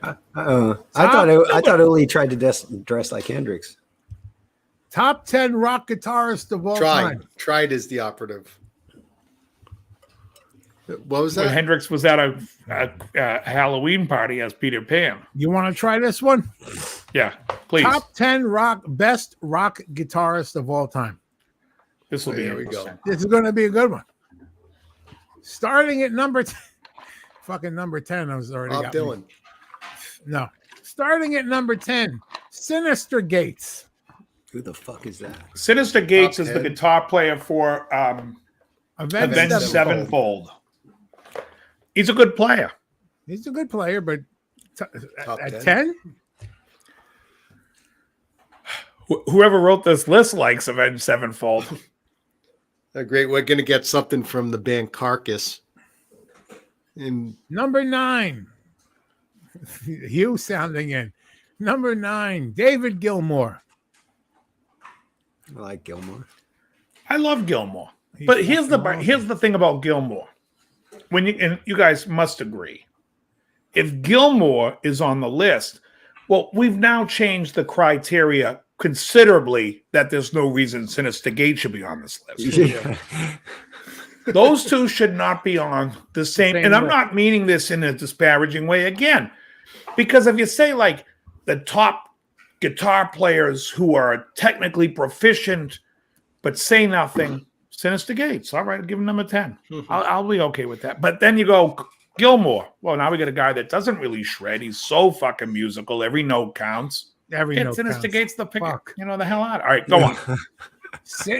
And David Gilmour got sandwiched between Sinister Gates at number 10 and Kirk Hammett at number 8. Oh, God.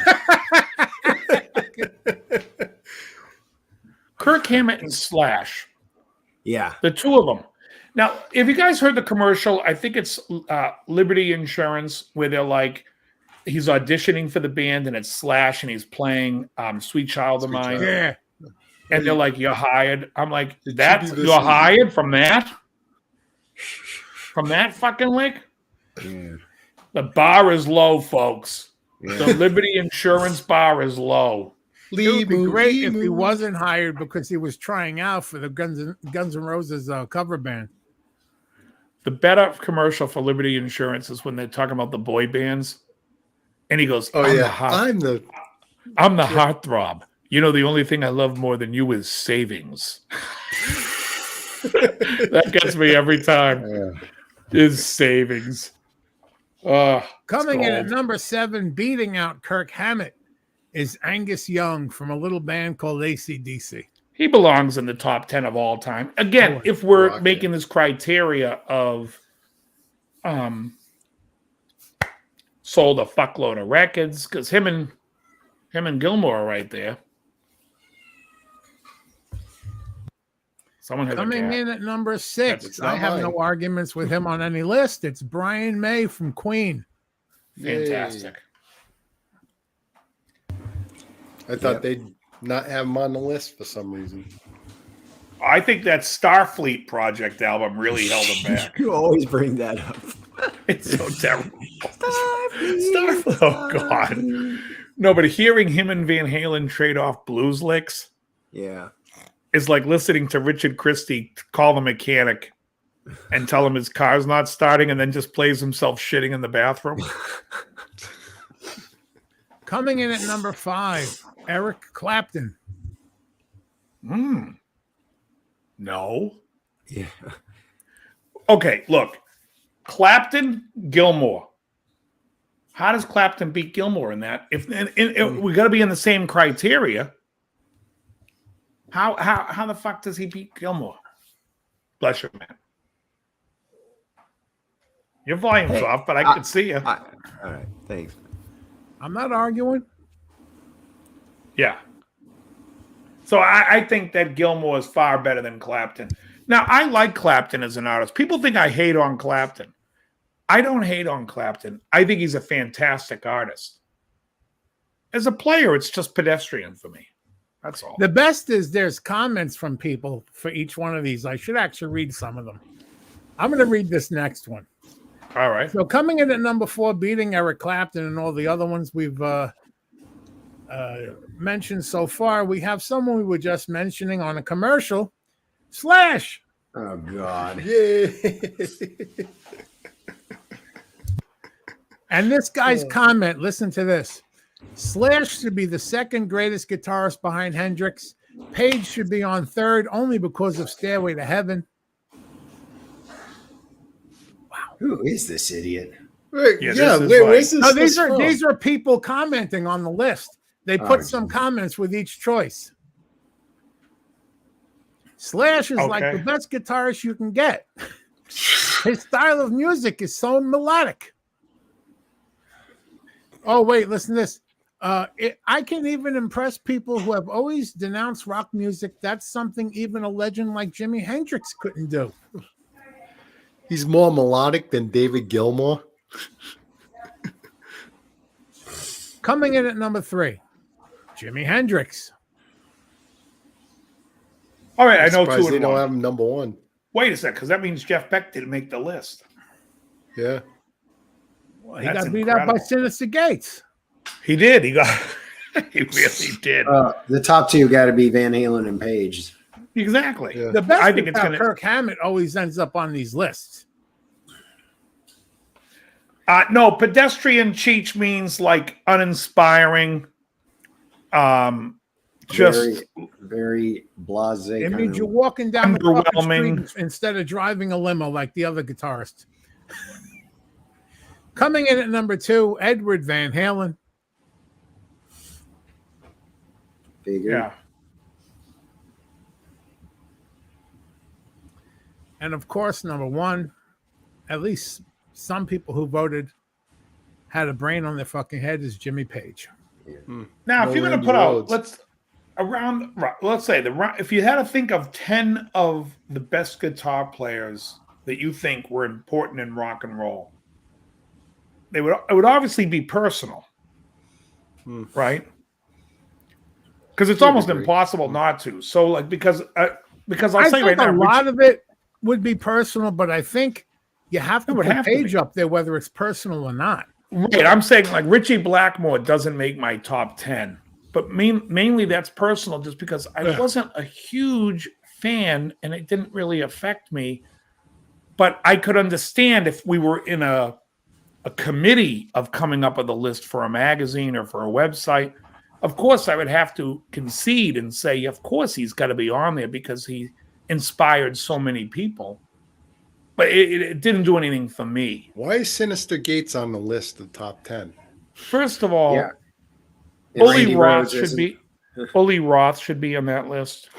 Rhodes should be on that list. Randy Rhoads should be on that list. I think a lot of people skip Glenn Tipton a lot, and I think Tipton's a great guitar player that's responsible for a lot of solos that everybody knows by heart.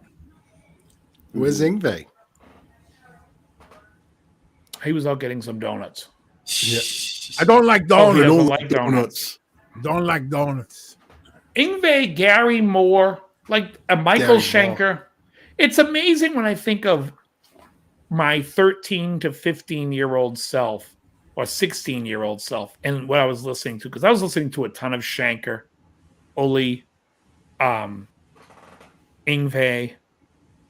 I was listening to Gary Moore when Corridors of Power came out. Oh yeah, that was my first one. Oh yeah. Fuck. And wait, you're gonna tell me Slash is more melodic than Gary Moore? I tell You know one what really time- gets me is that this list, they narrowed it down to 10. It's not the top 100, not top 50, and they still couldn't fucking get it right. One time Wait, I you saw Slash. Well, close. Slash on a talk Not even show. close. I don't remember what the talk show was, but you know how they have their house band? Slash got up and traded licks with the guitar player from this house band, and the guy smoked him. Yeah, of course. It's like Slash sounded like a beginner, and this guy just sounded so much better. It's like, really? This is the guy you're putting in the top 10? You can't even outplay the house band on some talk show. I found another list. I don't know that we have time Oh, for it. absolutely, Southern Boy. That's my point. My whole point is where if someone said Blackmore because they're older than me, I would concede because I understand that although Deep Purple was popular around people like around my time, I just was never. I didn't like cling to Deep Purple. Like when everyone was into Machine Head, I was like, it's okay, but I'd rather listen to Priest. I would rather listen to Scorpions, even Matthias. Matthias was great. Frankenstein. Exactly. He was great, though. What else? Who else is and what's his name? Kirk Hammett. Oh, what the fuck is to me that's more disgusting than Slash. Yeah. Well, he's really the luckiest dude in the world. I mean, come on. He fell into a gig that made him shitbag hundreds of millions of dollars Yeah. for playing mediocre, at best guitar solos. I mean, when you think about him and then think of Marty Friedman, who played with Megadeth in the 90s, is it even close? Yeah. Could Kurt even play Skin of My Teeth? That solo is fucking vicious. It's like a boom in, boom out solo. It's so above Kirk Hammett's pay grade. There's a new song, and I only heard it once, and it was some new Metallica song called Lux Eterna or something like that. And the guitar solo, the worst piece of shit I have ever heard. Even from him, it's like, dude, where's your producer, man? Because this solo sucks shit. I mean, well, you know what happened? His best playing was like in the 80s and stuff when he knew his place. Doing the fast wheelies of thrash metal. What do you think? Because I have to take myself out of this by making it hard rock. What are the 3 best hard rock guitar solos? Electric Eye. Electric Eye is like one of my favorites. Well, it's hard rock heavy metal. That's what I mean. Mr. Crowley. For me, Brother to Brother from Gino Vanelli would be up there. So I have to cut myself out of that jazz rock format. Kid Charlemagne. I have to get out of that. And I'm going hard rock to metal. Krellbauer's on the right page. Name your 3, and we'll all name our 3. Yeah. Mr. Crowley, both solos. I mentioned the Electric Eye. And, geez, what? God, give me a second to think about. Yeah, see, you're putting us on the spot too quick here. Well, no, if you think about it, though, like what solo sticks out to you? I mean, obviously, mine changes every day. It's like I hear a song and I'm like, oh, that is a great solo. Like the other day, I keep hearing Armed and Ready from Michael Schenker Group, and I love that solo. I think it's just vicious. It's great. I would probably say Flying High Again is one of my favorites. Wow. I gotta put for me, I love the Stairway to Heaven solo. Iconic. It's great. It's great. It's a perfect compliment to the song, Yeah.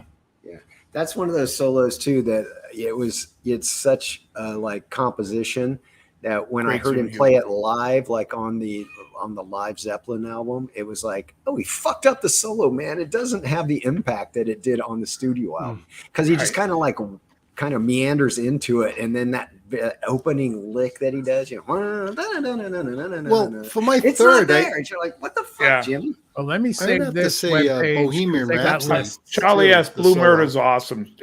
John Sykes is fantastic. Oh yeah. Who I heard retired from music. Yeah. I got a list I'm saving for next week. So here I go. O'clock. Here's my 3 favorite hard rock solos. I think I pulled them out. Okay. For number 1 spot is Don't Tell Me You Love Me. Oh, Jeff Watson. Brad Gillis and the Jeff Watson parts, but Jeff Watson parts is the absolute. Well, that's where he does the. No, he doesn't even. That's all. Oh Bell, no, yeah, they're right. That's on Still Rockin' America. That's right. Yeah. Oh, it's absolutely vicious. But every cover band that played that in the 80s tapped it because they thought it was tapped. They didn't know that he was picking it. So that's my number. I'd say that's my number one. I'd also say I like I do like Electric Eye. I don't know if I like Electric Eye more than the solo and You Got Another Thing Coming. Just because I think it's super melodic and You Got Another Thing Coming. They're both great. Yeah, too many. Coming Home from Scorpions is fantastic. I'm coming home. Oh, that's him on his. I'll tell you what's funny about Matthias. His stuff is so great, but he cannot play any of the Uli stuff. Yeah, he struggles with the Uli stuff. Well, a great solo that. You brought it up and you said he didn't get his due. Is listen to Alex Lifeson solo on La Villa Strangiato. That one was one I just kept going back and listening to that solo over and over and over again. You know what I always loved that he played was on Jacob's Ladder. Oh yeah, just that tone of that. Bow do do do now now now now now now now well now now now now. When he starts doing all those bends, that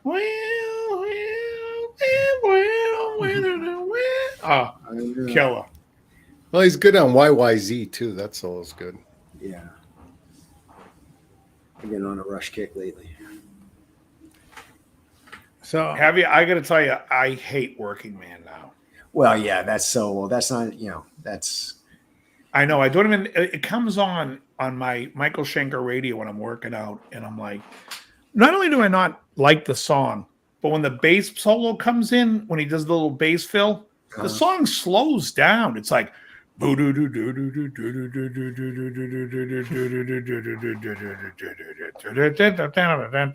sudden it gets slow. I'm like, what the fuck?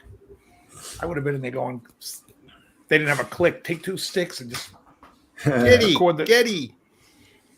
Greatest solo of any genre, Hugh, for me, is Grant Giesman on Feel So Good for Chuck Mangione. I just think that's the greatest. I think. Are you guys familiar with the solo at all? Yes. No. He actually pointed up from Carlton's Genius too, but this one from Grant Giesman, and he plays it on Norman's Rand guitars in his store, and he plays it for him. But when you listen to it and then you watch him play it, and you're like, this fucking guy played direct into a board, playing all those and playing all those jazz phrases. It's so nuts, and it's perfect. You know the song. That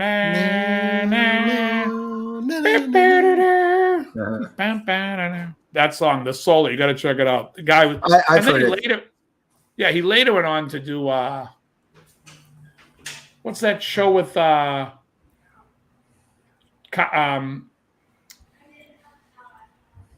Charlie Sheen. What's that show? Oh, Two and a Half Men. He did the music for 2.5 Men. All right, guys. Reason is George Benson. Oh, yeah, it's 10 o'clock, guys. All right, we're going to call it a night. Joe, you have a list for next week, I heard? Yeah, well, I found the website. The name of the website is the Top Tens.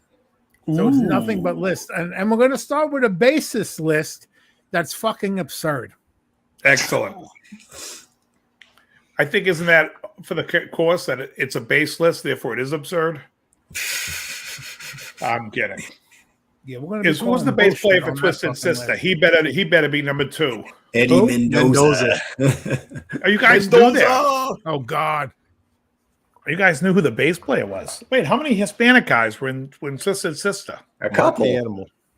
Eddie Ojeda. Ojeda, yeah. Yeah. So JJ French.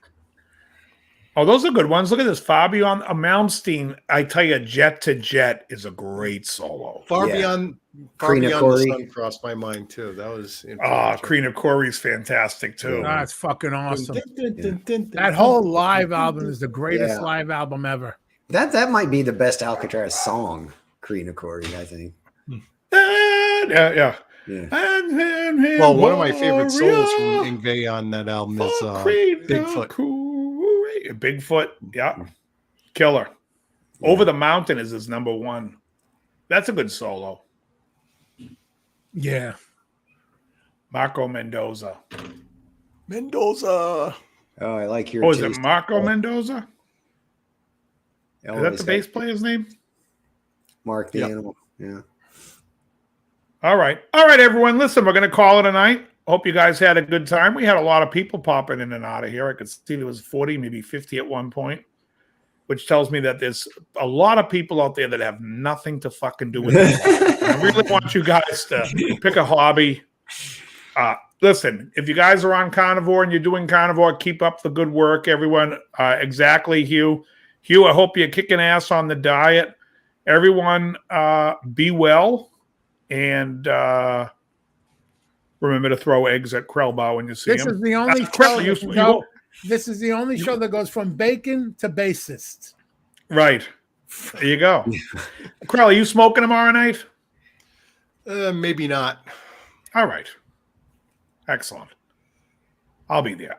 You having a cigar? I'm gonna have a cigar after this, I think. I feel good. I'm gonna have, you know what I got? I really enjoyed. It was super cheap. I bought a box of them.